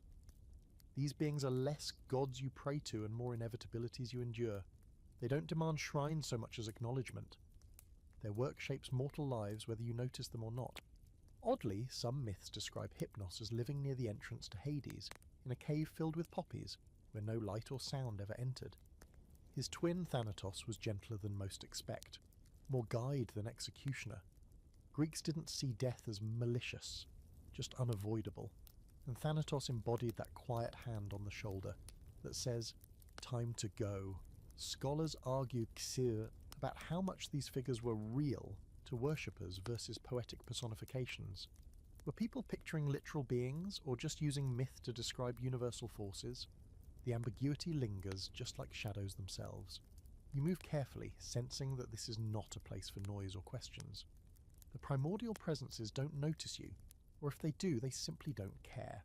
To beings this old, a mortal soul is less than a flicker, more like dust swirling in their eternal night. That realization is strangely humbling. You're not feared here, not judged, not even punished. You're just irrelevant. Yet, that irrelevance is oddly comforting. In a realm filled with punishments, judgments, and watchful guardians, Nyx's shadows remind you that not every part of existence revolves around your story. Some forces predate you and will outlast you, untouched by your choices, and maybe that's the true weight of night, not terror but perspective. The darkness grows thicker the longer you linger, until your body feels transparent, as if the shadows are pulling at your edges, testing how much of you they can absorb. You step back slowly, retracing your way toward the faint glimmer of torchlight in the distance. Nyx doesn't follow. She doesn't need to. Night always returns, whether in the mortal world or the underworld, folding over everything in its time. The darkness of Nyx thins as you step forward, and soon a softer glow greets you, not harsh like the fires of Phlegethon or eerie like the torches of the Furies, but muted, like candlelight filtering through gauze. You've wandered into the quieter heart of the underworld, Persephone's court. If Hades rules like a silent accountant tallying souls, Persephone brings ritual, rhythm, and something resembling grace. Her presence softens the edges of death, giving the realm a cadence rather than a void. The court isn't a palace in the marble-columned, golden-roofed sense. Instead, it feels like a hall of living stone, walls damp and glistening, with veins of quartz catching faint light like stars trapped underground. Ghostly figures move slowly through the space, shades attending ceremonies you don't fully understand. Offerings of pomegranate seeds and dark libations sit on blackened altars. Every action here is deliberate, as though Persephone herself insists that even in death there will be ritual, order, and meaning. Historically, Persephone's court had deep ties to the Eleusinian mysteries, the secretive rites practiced in her honour and her mother Demeter's. These rituals promised initiates hope of a gentler afterlife, suggesting that Persephone, queen of both bloom and shadow, could guide souls beyond despair. The mysteries were so well guarded that even today we only know fragments, processions with torches, fasting followed by feasting, and sacred objects shown only to initiates. To the Greeks, Persephone wasn't just queen of death. She was also the promise that death could be transformed into something bearable. Here's your quirky fact. In some regions, Persephone was honoured as Kor, meaning simply the maiden. Farmers prayed to her not only for fertile fields, but for the return of spring itself. This created a strange duality. Above ground, she was the innocent daughter of Demeter, but below, she was the solemn queen who shared Hades' throne. Two identities, one goddess. Imagine juggling those roles, eternal spring break and eternal graveyard shift, every single year. Scholars debate whether Persephone truly had autonomy in her role. Was she a captive queen, forced to reign beside Hades because of the pomegranate trick, or did she embrace her power, evolving from abducted maiden into sovereign ruler? Ancient art reflects both views. Some vase paintings show her as a demure figure beside Hades, while others depict her enthroned commanding ships and even blessing initiates. The ambiguity seems intentional. Persephone embodies contradiction, victim and ruler, daughter and queen, life and death. You move deeper into her court, and the air hums with quiet ceremony. Shades kneel at altars, pouring libations of shadowy liquid onto the stone. Whispered hymns echo softly, their words indistinct but heavy with reverence. At the far end, you glimpse Persephone herself, seated on a throne beside Hades' empty chair. Unlike his obsidian seat, hers gleams faintly, carved with patterns of flowers and vines, as though even here she insists on weaving traces of life into death's design. She doesn't look at you directly, but you feel her presence like warmth pressing into the cold stone. Her hands rest lightly on her lap, fingers curled around a sprig of wheat. That single detail is enough to collapse the distance between above and below, spring and winter, life and death. It's a reminder. She isn't just in this world. She is the link between both. The scholarly debate about Persephone's court touches on ritual. Were the ceremonies here imagined as a continuation of the Eleusinian rites, with Persephone rewarding initiates in the underworld? Or were they purely symbolic, a way for the living to project order onto death's chaos? Archaeological finds, small figurines of Persephone, torches and kernels of grain buried in tombs suggest people really believed she could mediate between worlds. Was this faith practical comfort or cosmic truth? The silence of the court doesn't answer. You notice that her attendants, shades who drift near her throne, seem sharper than those in the meadows. Their outlines are clearer, their gazes steadier. Perhaps Persephone grants them dignity simply by proximity. If Hades is inevitability, Persephone is memory, the part of the soul that resists fading. She gives ritual where otherwise there would only be silence. And then, briefly, her gaze flicks toward you. It's not the cold assessment of the Furies or the indifference of Nyx. It's recognition, the kind of look that says, I see you, I know what you've carried here. And for a fleeting second you almost feel absolved. Then her attention shifts back to her court, the moment gone like a whisper swallowed by stone. You step back, careful not to disturb the rituals continuing around you. The faint hymns rise and fall, the shades move with quiet purpose, and Persephone remains enthroned, the eternal hinge between worlds. Her court doesn't terrify, it steadies. And maybe that's the most unsettling thing of all, that even death can feel orderly when she is near. Leaving Persephone's court behind, you find yourself in a corridor that feels strangely familiar, as though you've walked it before in a dream. The air is lighter here, stirred by the faint sound of footsteps. Different footsteps. Not shades wandering aimlessly, not judges pacing their halls, but mortals. For a moment you think you've somehow stumbled onto a group of tourists, but no, these are heroes, figures who descended into Hades while still alive. You're entering the part of the underworld visited by the bold, the curious, and the foolishly stubborn. The most famous of these visitors is Odysseus, that wily king of Ithaca, whose homecoming took longer than most people's careers. In Homer's Odyssey, he journeys to the underworld seeking guidance from the prophet Tiresias. His experience is eerie, even by Greek standards. He digs a trench, pours libations of honey, milk, wine, and blood, and the shades swarm to drink. Among them, he meets not only Tiresias, but also his mother, who died while he was away at war. Their conversation is heartbreaking. She tells him how she wasted away longing for him, and he reaches for her 3 times, only for her form to dissolve each time. No monsters, no dramatic chases, just grief, regret, and the reminder that death separates in ways no strength can bridge. Here's your quirky fact. Odysseus isn't technically in Hades in the Odyssey. Scholars argue that Homer's underworld scene is more of a necromantic ritual on the edge of the world rather than a full descent into the underworld proper. Later authors blurred the distinction, but if you're a purist, Odysseus was standing at the door rather than inside. Still, the imagery stuck, and his visit became one of the most famous descents in literature. Scholars debate what Odysseus's journey meant. Was it a literal belief that heroes could call up the dead for advice, or a poetic metaphor for memory and longing? Some see it as Homer's way of acknowledging that even the cleverest man needs wisdom from the past. Others note that necromancy was a real practice in Greece and Italy, with shrines like the Necromanteon of Acheron claiming to offer communication with the dead. Was Homer describing fiction or reflecting actual rituals? No one agrees, which only makes the story more haunting. You walk further and encounter another visitor, Aeneas, the Trojan hero who, at least in Roman imagination, became the ancestor of Rome itself. In Virgil's Aeneid, Aeneas descends into the underworld with the Sibyl, a prophetess, as his guide. His journey is far more structured than Odysseus's. He crosses rivers, passes Cerberus, and walks through regions of both punishment and reward. Eventually he meets his father, Anchises, who reveals Rome's future in a grand vision of glory. It's less about personal grief and more about destiny, the underworld as a theatre for political prophecy. And then, of course, there's Heracles. His underworld trip was more of a brawl than a pilgrimage. As part of his 12 labours, he descended to capture Cerberus and drag him to the surface. Most accounts suggest he succeeded not through trickery or payment, but sheer brute strength, because apparently, when faced with eternity's most terrifying guard dog, Heracles just thought, "I'll wrestle it." Scholars debate whether this myth reflected actual cult practices, since Heracles was widely worshipped as a figure who conquered death itself.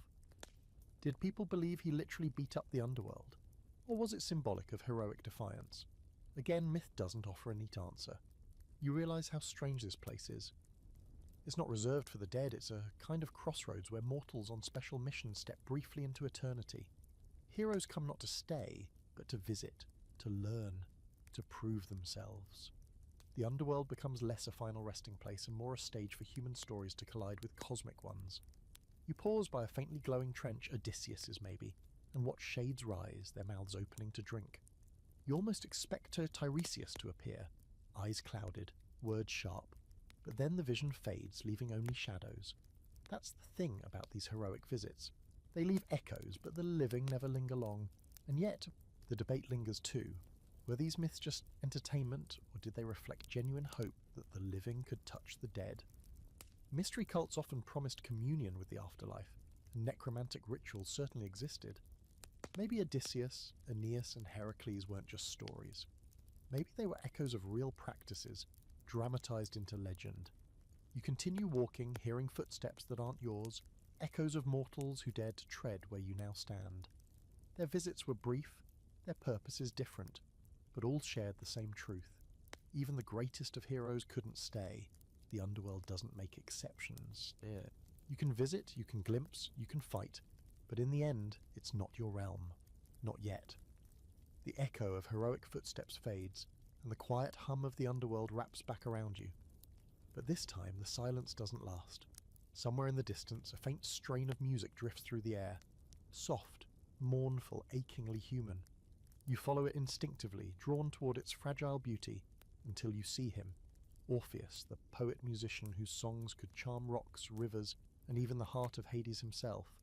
His story is the most famous love tragedy to pass through these halls, and it plays here on eternal repeat. Orpheus was no warrior, no king. His weapon was the lyre, his power the ability to bend all living things, and apparently the dead toward his music. When his wife Eurydice died from a snakebite, he refused to accept it. Instead of grieving like a normal human, he marched into the underworld, strumming his lyre with such sorrow that every obstacle gave way. Cerberus lowered his heads and whimpered, the Furies shed tears, and even Persephone's stern court paused to listen. Hades, famously immovable, was moved. He agreed to let Eurydice return, on one condition: Orpheus must walk ahead without looking back until they both reach the surface. Here's your quirky fact. Some versions of the story say Orpheus almost succeeded. He led Eurydice all the way up the path, the faint light of the world above just ahead, but at the last moment doubt gnawed at him. Was she really there, or had Hades tricked him? He glanced back, and in that instant she dissolved into the shadow, gone forever. It's the kind of myth that explains itself. Don't doubt, don't falter, or love slipped away. Scholars debate the meaning of this tale. Is it a tragic love story about human frailty, an allegory for the inevitability of death, showing that no art, however divine, can truly conquer it? Or is it a philosophical commentary suggesting that the living and the dead can never fully reunite, no matter how much they longed out to? Some even argue the myth reflects ritual practices, where initiates symbolically followed Orpheus's path through music and darkness, embodying the journey between life and death. You watch as Orpheus walks, his shoulders hunched, his lyre dangling at his side. The music falters, then swells again, as if he's forever trying to undo the glance he already gave. Eurydice's shade follows faintly behind him, her form pale, her steps so quiet you wonder if she knows this version of the story can never end differently. Every time he turns, she fades. Every time she fades, his song begins again. It's less a tale than a loop, playing over and over in the underworld's memory. And yet, there's a twist in later versions. Some poets claim Orpheus never truly lost Eurydice, at least not spiritually. His grief turned him into a prophet, the founder of Orphic mysteries that promise secret knowledge of death and rebirth. According to this angle, his failure wasn't the end, but the beginning. Out of his despair grew teachings that offered hope to others. Scholars argue about whether the Orphic religion was really founded by Orpheus, or simply attributed to him as a legendary figure. Either way, his story seeded centuries of mystical speculation. You pause and imagine yourself in his place. Could you walk that entire path without looking back? Could anyone? The condition isn't just cruel, it's psychologically impossible. Humans are wired to doubt, to check, to glance over their shoulders. That's what makes Orpheus's failure so universal. His tragedy isn't about weakness, it's about being human. The music swells again, filling the shadows with aching beauty. Even knowing the outcome, you still hope he won't turn this time, hope Eurydice will step into the light. But of course he does. He always does. The underworld holds on to her, and his cry echoes off the stone like the sound of every love lost too soon. And that's why Orpheus's myth endures. It's not just a story about the dead, it's a story about the living, about the unbearable weight of grief and the limits of even the greatest talent. Music can charm gods, but it can't change fate. Love can inspire impossible journeys, but it can't erase mortality. That's the lesson carved into the shadows here. Sometimes even your best isn't enough. You turn away at last, letting the song fade into silence. But it lingers in your chest, heavy and fragile, like a memory you can't shake. Orpheus will keep playing, Eurydice will keep fading, and the underworld will keep reminding you that some endings can't be rewritten. The mournful chords of Orpheus's lyre still echo faintly behind you, but the mood of the underworld shifts as you follow the next path. The air grows heavier, less mournful and more combative.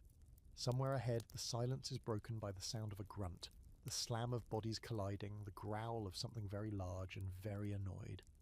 You've wandered into the memory of Heracles' visit, one of the loudest, most disruptive intrusions the underworld has ever endured. Heracles wasn't here for poetic reasons or prophetic wisdom. He wasn't here to mourn a loved one or to start a religion. He was here for work, his 12th labour, the most daunting of them all, capturing Cerberus and dragging him back to the land of the living. Imagine being given that assignment. Oh, by the way, for your final task, could you just pop down to Hades, wrestle the three-headed death hound, and bring him topside? Thanks, champ. In most versions, Heracles didn't sneak past the god of the dead. He confronted him directly. Hades, oddly enough, agreed to let him try, on one condition. He could take Cerberus only if he subdued the beast without using weapons, which meant no arrows, no club, no poisoned hydra blood. Just bare hands against the underworld's most terrifying guard dog. Here's your quirky fact. Vase paintings often show Heracles hauling Cerberus by a chain, the dog snarling while the hero looks almost casual, like he's dragging home a particularly unruly pet. Some versions even say Heracles wore the lion skin of the Nemean lion during the fight, giving him extra protection against the hound's snapping jaws. To mortals, the feat looked ridiculous. To the Greeks, it was proof that Heracles embodied strength so absurd he could muscle his way through death itself. Scholars debate the meaning of this labour. Was Heracles' descent meant to symbolise humanity's defiance of mortality? A mythic reassurance that even death could be overpowered by strength and will? Or was it a cultic story tied to his hero worship, portraying him as someone who literally transcended the boundaries of life and death? Some point to the fact that Heracles was later granted immortality, suggesting this labour foreshadowed his ascension to Olympus. Others see it as pure spectacle, another tale of outrageous strength told to impress listeners around the fire. You watch as the struggle unfolds in the gloom. Heracles' massive arms wrap around Cerberus's writhing heads, each one snapping, drooling and lunging. The serpent tail hisses furiously, wrapping around his leg, but the hero tightens his grip, muscles straining. The growls and roars reverberate across the underworld, shaking the very stone. For once, the silence of death is drowned out by the sheer chaos of a fight that was never supposed to happen here. And yet, the remarkable part is what follows. Heracles wins. He drags Cerberus up toward the light, parading him in front of terrified mortals before eventually returning him to his post. The underworld doesn't collapse, Hades doesn't wage revenge, and Cerberus resumes his duties as if nothing happened. Which leaves scholars puzzled. Why did Hades allow this intrusion? Some argue that Heracles' labour wasn't about defying Hades, but about proving loyalty to Zeus by showing that even the underworld could acknowledge his might. Others suggest that Hades respected Heracles' bravery, granting him a rare exception. After all, unlike most heroes, Heracles didn't come to steal or cheat. He came, wrestled, and left. The memory of the scene fares, but the impression lingers. Heracles is one of the few mortals, or demigods, who didn't just visit the underworld, but conquered part of it, however briefly. His labour wasn't poetic like Orpheus's, nor prophetic like Aeneas's. It was physical, primal, loud, and maybe that's why it still fascinates. Where Orpheus failed because of doubt, Heracles succeeded through brute force. Two very different answers to the same question: how do you face death? You walk onward, the echoes of the fight fading into silence once again. The underworld returns to its usual hush, but it feels slightly altered now, as though still remembering the day a mortal dared to challenge its boundaries and actually got away with it. The silence that follows Heracles' noisy departure doesn't last. Soon you notice a flickering ahead, torches burning with a strange greenish glow, the kind of fire that looks more spectral than natural. The path splits into 3 directions, and at the crossroads stands a figure wrapped in shadow, flanked by hounds that shimmer in and out of sight. This is Hecate, the goddess of boundaries, crossroads, witchcraft, and things that thrive in the in-between. If Persephone brings rhythm to the underworld and Hades brings order, Hecate brings mystery. She isn't one of the Olympian showboats. In fact, her origin story is slippery. Some traditions say she's a Titaness who somehow kept her power after Zeus overthrew the old order. Others place her among primordial forces like Nyx. Unlike most deities, Zeus didn't strip her domains when he consolidated power. He granted her dominion over earth, sea, and sky, making her one of the few gods with universal reach. Yet she preferred the margins, crossroads at night, graveyards, thresholds where one world brushes against another. Which explains why you're meeting her here, at the literal crossroads of the dead. Here's your quirky fact: in Athens, people left little meals called Hecate's suppers at crossroads, cakes, fish or eggs meant as offerings to the goddess. The poor often swooped in afterward to snatch up the leftovers, which turned these rituals into an ancient version of free dinner if you're fast enough. Even the underworld's witch goddess couldn't keep mortals from treating offerings like a buffet. Scholars debate the true scope of Hecate's role. Was she merely a marginal goddess of magic and ghosts, or was she a central figure in the mysteries of life and death? The Orphic and Eleusinian cults often invoked her in rituals of rebirth, suggesting she was more than a spooky crossroads figure. She was a guide, a torchbearer leading souls between realms. Some argue she was a protector as much as a witch, helping mortals navigate uncertainty. Others see her as dangerous, embodying the unpredictability of liminal spaces.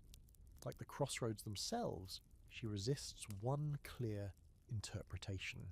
You stand before her now, and her form wavers, triple-bodied, each head turning toward a different path. Some myths describe her this way: 3 forms watching 3 directions, embodying past, present, and future.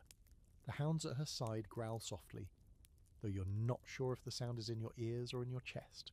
She raises a torch and the greenish light splashes across the path, making every shadow deeper. Hecate doesn't speak. She never does in these myths. Instead, she gestures, pointing her torch toward one of the paths, as though offering direction. That was her role for the ancients too, not deciding your fate, but illuminating choices. Crossroads are about decision, about transition, about the anxiety of standing between what you were and what you might become. It's fitting that she rules here, where the dead cross over and the living sometimes intrude. Oddly, some later traditions linked her directly to witchcraft in a more practical sense. By the Hellenistic period, magicians often invoked her name in spells, charms, and curses. Archaeologists have uncovered curse tablets that appeal to Hecate for help in binding rivals or influencing love. Was she truly believed to intervene? Or was her name simply shorthand for power drawn from the margins? Scholars argue both sides, but the evidence suggests she was as feared as she was revered. You shift uncomfortably under her gaze, or rather, her gazes. Being studied by 3 faces at once is disorienting, as though past mistakes, present worries, and future regrets are all staring you down together. The hounds pad closer, sniffing at your presence, spectral muzzles brushing your legs. They don't bite. They're just reminders that no one stands at a crossroads alone. Finally, she lowers her torch, and the paths merge back into one. The gesture feels like dismissal, not unkind, not hostile, just matter of fact. You realise that you weren't here to make a choice. You were here to be reminded that choices exist. In life, in death, in every liminal space where uncertainty hums.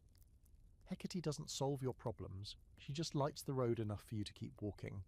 As you leave the crossroads, the torchlight fades, and the shadows close in again, but you carry with you the faint smell of smoke, the echo of hounds, and the uneasy awareness that every step you take, here or in life, is a choice made in the dark. The path after Hecate's crossroads feels different, as if you've stepped into a threshold within a threshold.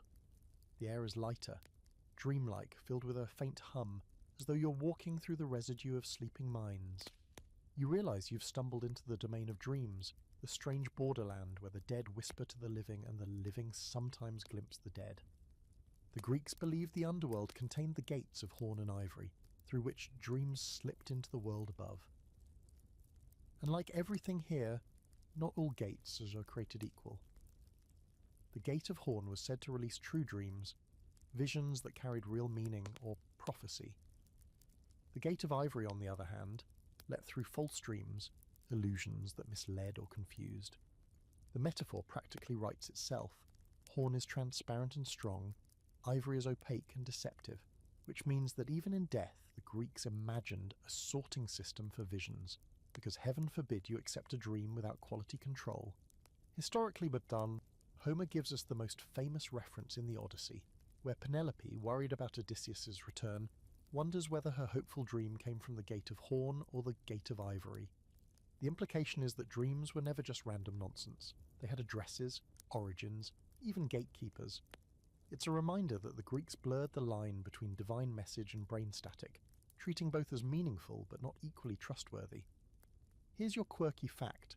Some later Roman poets played with this imagery in ways that make you wonder if they were trolling. Virgil in the Aeneid has Aeneas leave the underworld through the Gate of Ivory, the false gate. Scholars have been arguing about that for centuries. Was Virgil hinting that his entire epic was a beautiful illusion? Or was he just using the ivory gate because it sounded prettier in the verse? Entire careers have been built around that one detail. As you walk, you begin to sense the difference yourself. Some dreams shimmer into focus beside you, clear and sharp. You see soldiers raising shields, a storm on the horizon, a woman at a loom, images that feel heavy with meaning, as though they could tip into prophecy at any second. Others are blurry, nonsensical, dissolving into nonsense as you watch.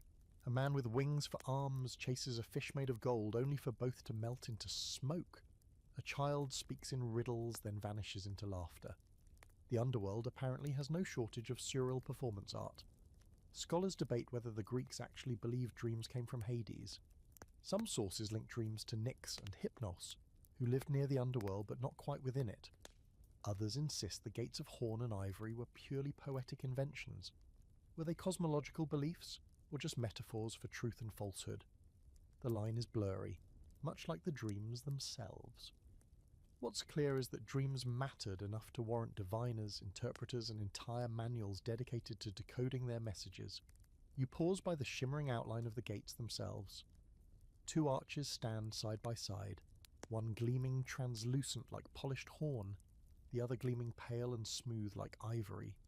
They don't open or close in any mechanical way.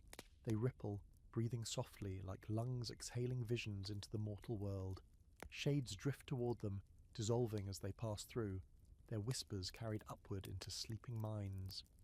You wonder which dreams you've received in your own life. Were they horn or ivory? Were they guidance you ignored or illusions you clung to?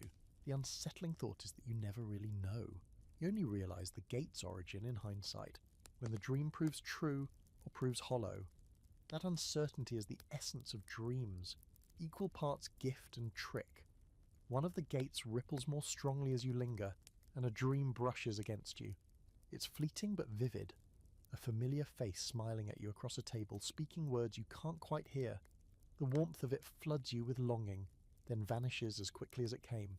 Which gate did it pass through? Horn? Ivory? You'll never know. Eventually you step back, letting the gates breathe without you. Their shimmer fades into the mist as you return to the path, the dreams slip upward toward the world of the living, and you're left with a reminder that even in death the line between truth and illusion is never fully clear. The shimmer of the dream gates fades behind you, but the air doesn't grow lighter. Instead, it thickens with a metallic tang sharp and unmistakable, the smell of blood. You realize you've entered a part of the underworld where the shades don't merely drift silently. Here, they stir, restless, drawn to one thing they can no longer produce themselves, life's essence. In Greek imagination, blood was the currency of consciousness for the dead. Offer it, and a shade could briefly remember, speak, and even interact with the living. Deny it, and they remained voiceless wraiths, barely aware of their own existence. This belief appears most famously in Homer's Odyssey, when Odysseus digs a trench, fills it with blood from sacrificed animals, and watches as the shades crowd around like moths to a flame. His mother drinks and remembers him. The prophet Tiresias drinks and delivers his crucial vision. Even Achilles appears, grumbling about how dull death is. Without blood, none of these conversations could happen. For the Greeks, memory and awareness weren't eternal, they were fueled by the stuff of life. Here's your quirky fact. Some necromantic rituals from the ancient Mediterranean didn't stop at animal blood. Archaeologists have uncovered references to mixing honey, milk, and even wine with sacrificial fluids, creating a sort of spirit cocktail. Was it a literal belief that shades had taste buds? Or was it symbolic? Sweetness for memory, bitterness for prophecy. Either way, the recipes read like someone's trying to cater a dinner party for ghosts. Scholars debate whether these rituals were meant to be literal or symbolic. Did the Greeks truly believe their dead relatives needed blood to speak, or was the act a metaphor for the living pouring out vitality in exchange for memory? Some argue it was practical religion. Families really thought they could feed awareness to the dead. Others see it as poetry turned ritual, an enactment of the idea that memory itself needs nourishment. And then there's the psychological angle. Perhaps sacrificing blood was a way for the living to process grief, to feel they could bridge the impossible gap, even for a moment. You stand at the edge of a trench much like Odysseus's, the ground still wet with dark pools. Shades gather in the gloom, their faces clearer here than in Asphodel, their eyes sharp with hunger. One reaches forward, mouth opening wide, but another pushes it aside. The desperation is unsettling. These aren't quiet wanderers, they're starving for awareness. It reminds you that eternity without identity isn't peaceful. It's unbearable, and yet the ritual offers only a temporary reprieve. Once the blood runs dry, the shades fade again, their memories slipping like water through fingers. That's the cruelty of this system. Even when granted a taste of life, it doesn't last.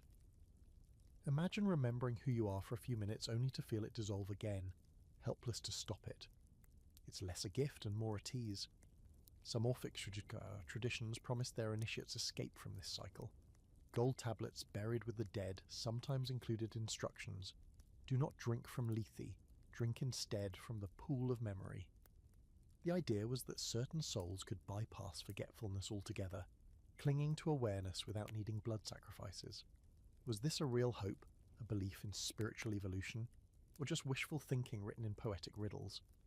Scholars continue to argue, pointing to the tablets as evidence of an alternative vision of the afterlife, one where the dead weren't doomed to constant fading. You watch as one shade finally manages to drink from the trench. Its form sharpens, colour flickers faintly in its cheeks, and for a moment it looks almost alive. Its eyes lock on yours, and it whispers something you can't quite catch before fading again, sinking back into the crowd. The desperation of the others only grows, but the blood is gone. The trench lies dark and empty, and the shades scatter in frustration. Silence swallows the air once more. You turn away, unsettled. The ritual makes sense in its own grim logic. Life feeds death, but only temporarily. For the Greeks, this wasn't horror fiction. It was comfort, the idea that with the right rites, you might speak with your dead once more. But to you, standing here, the hunger of the shades feels anything but comforting. It feels like a reminder. The boundary between memory and oblivion is thinner than you'd like to believe. The metallic tang of blood fades as you move along, but its memory lingers, heavy and unsettling. Soon, however, the path takes on a different atmosphere, less desperate, more hushed, as though you've stumbled into a secret meeting still echoing after thousands of years. This is where whispers of mystery cults thread through the underworld, promising something radically different from the grey meadows, the endless punishments, or even the fleeting taste of awareness. For a select few, Persephone and Demeter's mysteries offered the possibility of a gentler afterlife, one not dictated by monotony or torment, but by initiation and knowledge. The most famous of these were the Eleusinian Mysteries, celebrated annually near Athens. Participants, anyone from citizens to slaves, men and women alike, were initiated in secret rites that reenacted the myth of Persephone's descent and return. The rituals were so well guarded that even under penalty of death, no one revealed the full details. What we know is tantalizing. A great procession from Athens to Eleusis, torches carried at night, fasting and purification, and finally the revelation of sacred objects within a dark hall. Whatever the initiates saw or heard, it was powerful enough that they left convinced they would experience a kind of fate after death. Here's your quirky fact. One element of the rites may have involved drinking a special potion called kykeon, made from water, barley and mint. Some modern scholars suggest it might have been laced with psychoactive substances, ergot from barley infected with fungus, similar to the compound that produces LSD. Was the promise of a brighter afterlife inspired at least partly by a carefully dosed mystical trip? The evidence is debated, but it adds a trippy new layer to the Eleusinian glow. Scholars fiercely argue over what these mysteries really meant. Were they symbolic, teaching initiates to accept the cycle of life, death, and rebirth as natural and therefore less frightening? Or did participants believe, quite literally, that initiation guaranteed them a special place in the afterlife? Plato himself hints that those initiated into the mysteries learned to dwell with the gods after death, while the uninitiated drifted aimlessly in darkness. But since no written records of the actual rites survive, the debate is endless, part of the mystery's charm, or its curse. You imagine the initiates here in the underworld, following golden paths instead of grey meadows, their shades brighter, their memories clearer. Perhaps Persephone greets them not as subjects but as companions, sharing her double existence as a promise that death is not just loss but renewal. The contrast is startling. Most shades wander in boredom, but these few move with purpose, their eyes lit with an inner flame. It's as though the mysteries carved out an exclusive afterlife travel package, only available to those willing to walk the long road to Eleusis. And then there are the Orphic mysteries, offshoots inspired by the teachings attributed to Orpheus. These initiates carried tiny gold tablets into their graves, inscribed with instructions for navigating the afterlife, which rivers to avoid, which fountains to drink from, which words to speak when confronted by guardians. Some even contained passwords, lines of ritual poetry that mark the soul as initiated. These tablets, discovered in graves across southern Italy and Greece, suggest that Orphics believed they could skip the bland fate of asphodel entirely and head straight for Elysium, or even the Isles of the Blessed.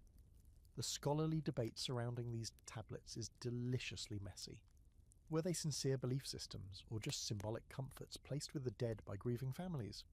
Were the instructions meant literally, like cheat codes for eternity, or metaphorically, guiding the soul through philosophical understanding?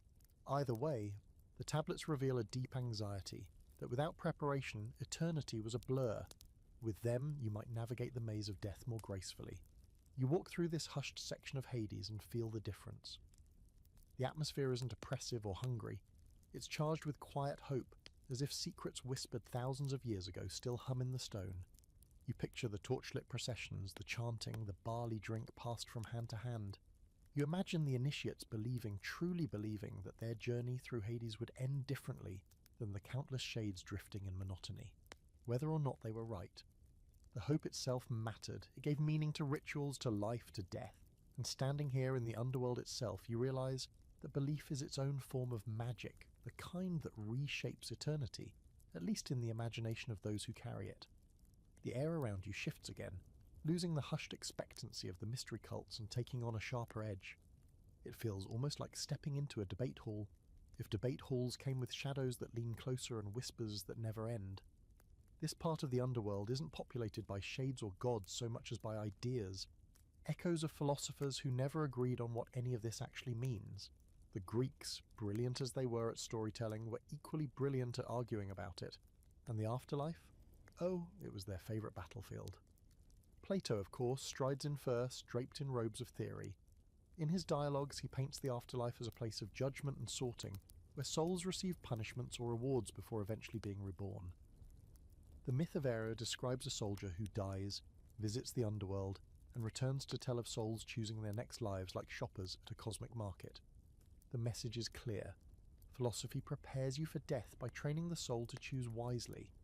For Plato, Hades isn't just gloom, it's a moral classroom.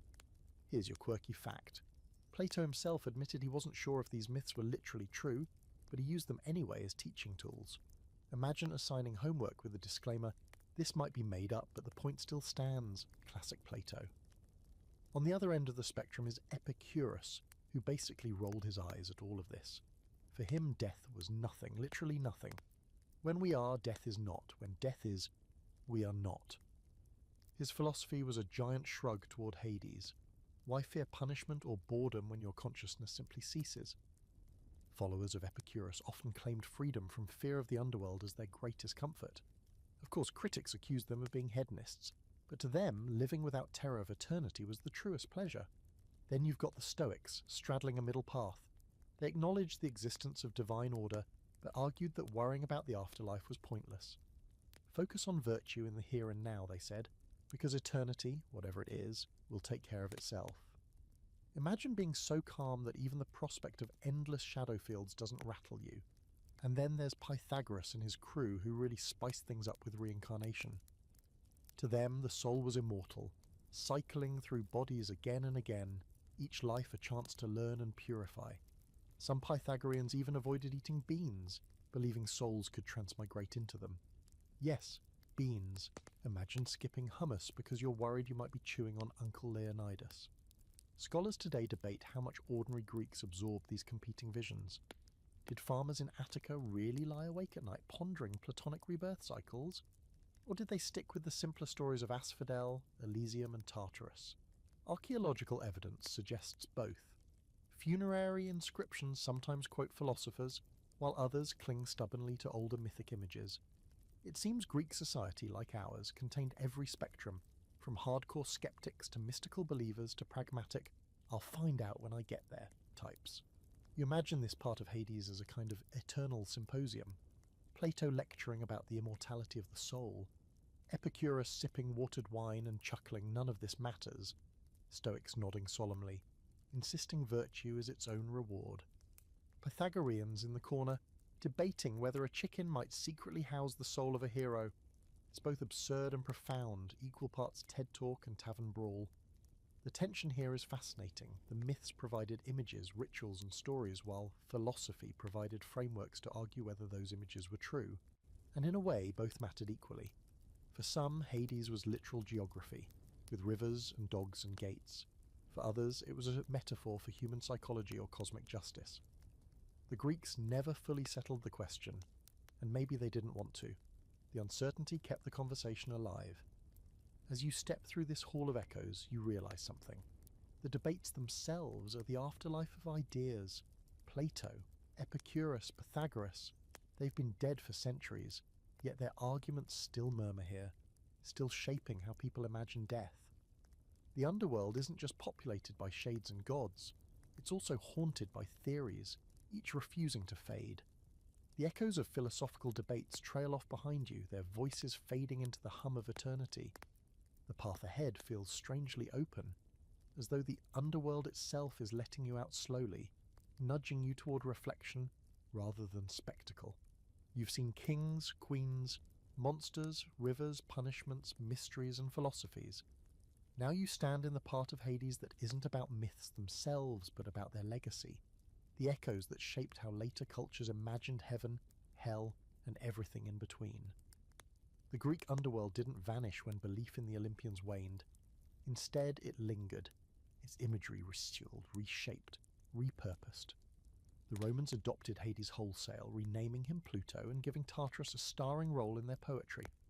Virgil's Aeneid became a template for journeys through death, influencing not just Roman imagination but medieval visions too. Cocytus, Styx, and Lethe became household names in Latin literature, carried forward long after people stopped sacrificing coins for Charon. Here's your quirky fact. Dante's Inferno, the medieval blockbuster of afterlife literature, borrows shamelessly from Hades.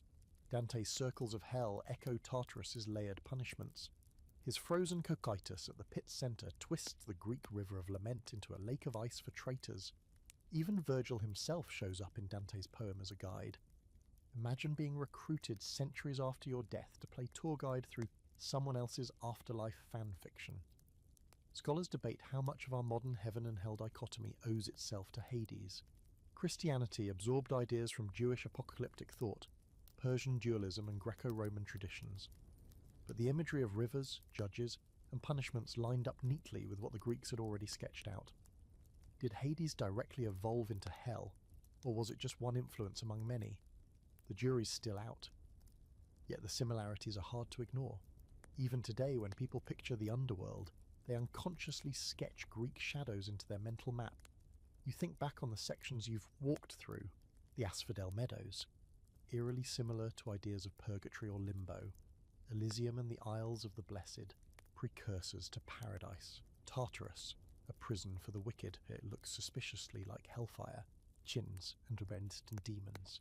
Even the Furies sound familiar, prototypes for avenging angels or devils who hound the guilty. The Greeks didn't just imagine death, they created templates that echoed for millennia, long after temples to Hades crumbled, and yet their underworld remains distinctly their own. Unlike later religions that promised eternal reward or punishment based on morality, the Greeks kept things more ambiguous. Most souls weren't judged good or bad, they were just placed. Heroism earned paradise, hubris earned torment, but the vast majority trudged into Asphodel. It was less about ethics and more about inevitability. Death wasn't a moral ledger. It was an administrative filing cabinet. That pragmatic view feels oddly refreshing after centuries of fiery sermons. You pause near a stone archway. The last threshold before the underworld dissolves into silence. Behind you, you can still feel the layers of myth. The river's whispering, Cerberus's growl, Persephone's quiet grace, Orpheus's song, Heracles' grunts, Hecate's torches, and the endless murmur of the meadows. Ahead, you sense the faint pull of your own world. The two realms never fully separate. That's the unsettling truth. The Greeks knew it, which is why their stories endure. Death isn't something far away. It's woven into life, just waiting behind the next turn. The scholarly debate continues even here. Was Hades meant as a literal place that Greeks truly feared and prepared for? Or was it primarily metaphorical? A set of images to help people wrestle with grief, memory, and fate, perhaps both. Rituals with coins, libations, and offerings suggest belief in a literal geography. Yet philosophy and poetry suggest it was also metaphor for the human condition. That ambiguity is the underworld's genius. It resists being pinned down just like death itself. As you step through the archway, the underworld doesn't vanish. It lingers, stitched into your thoughts. That's how myths work, not as answers, but as companions, following you into the dark, whispering, "You're not the first to wonder, and you won't be the last."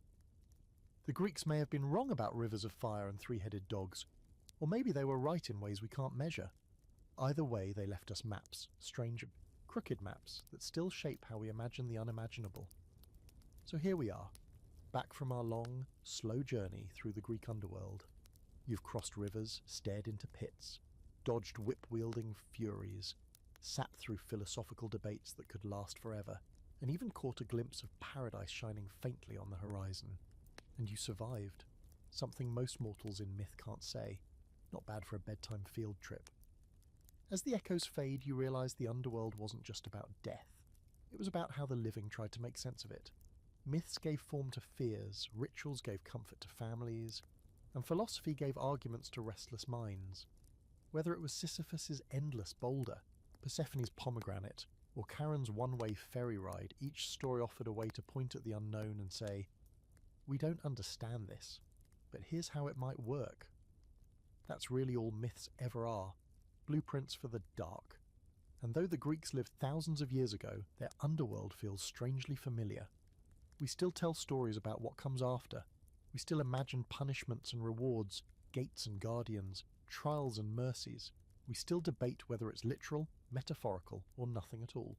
The names have changed, but the questions haven't. So tonight, as you lie down, maybe let the rivers of the underworld dissolve into the sound of your own breathing. Picture the quiet meadows where most souls drift, the glow of Elysium in the distance, and the comforting hush of Persephone's court.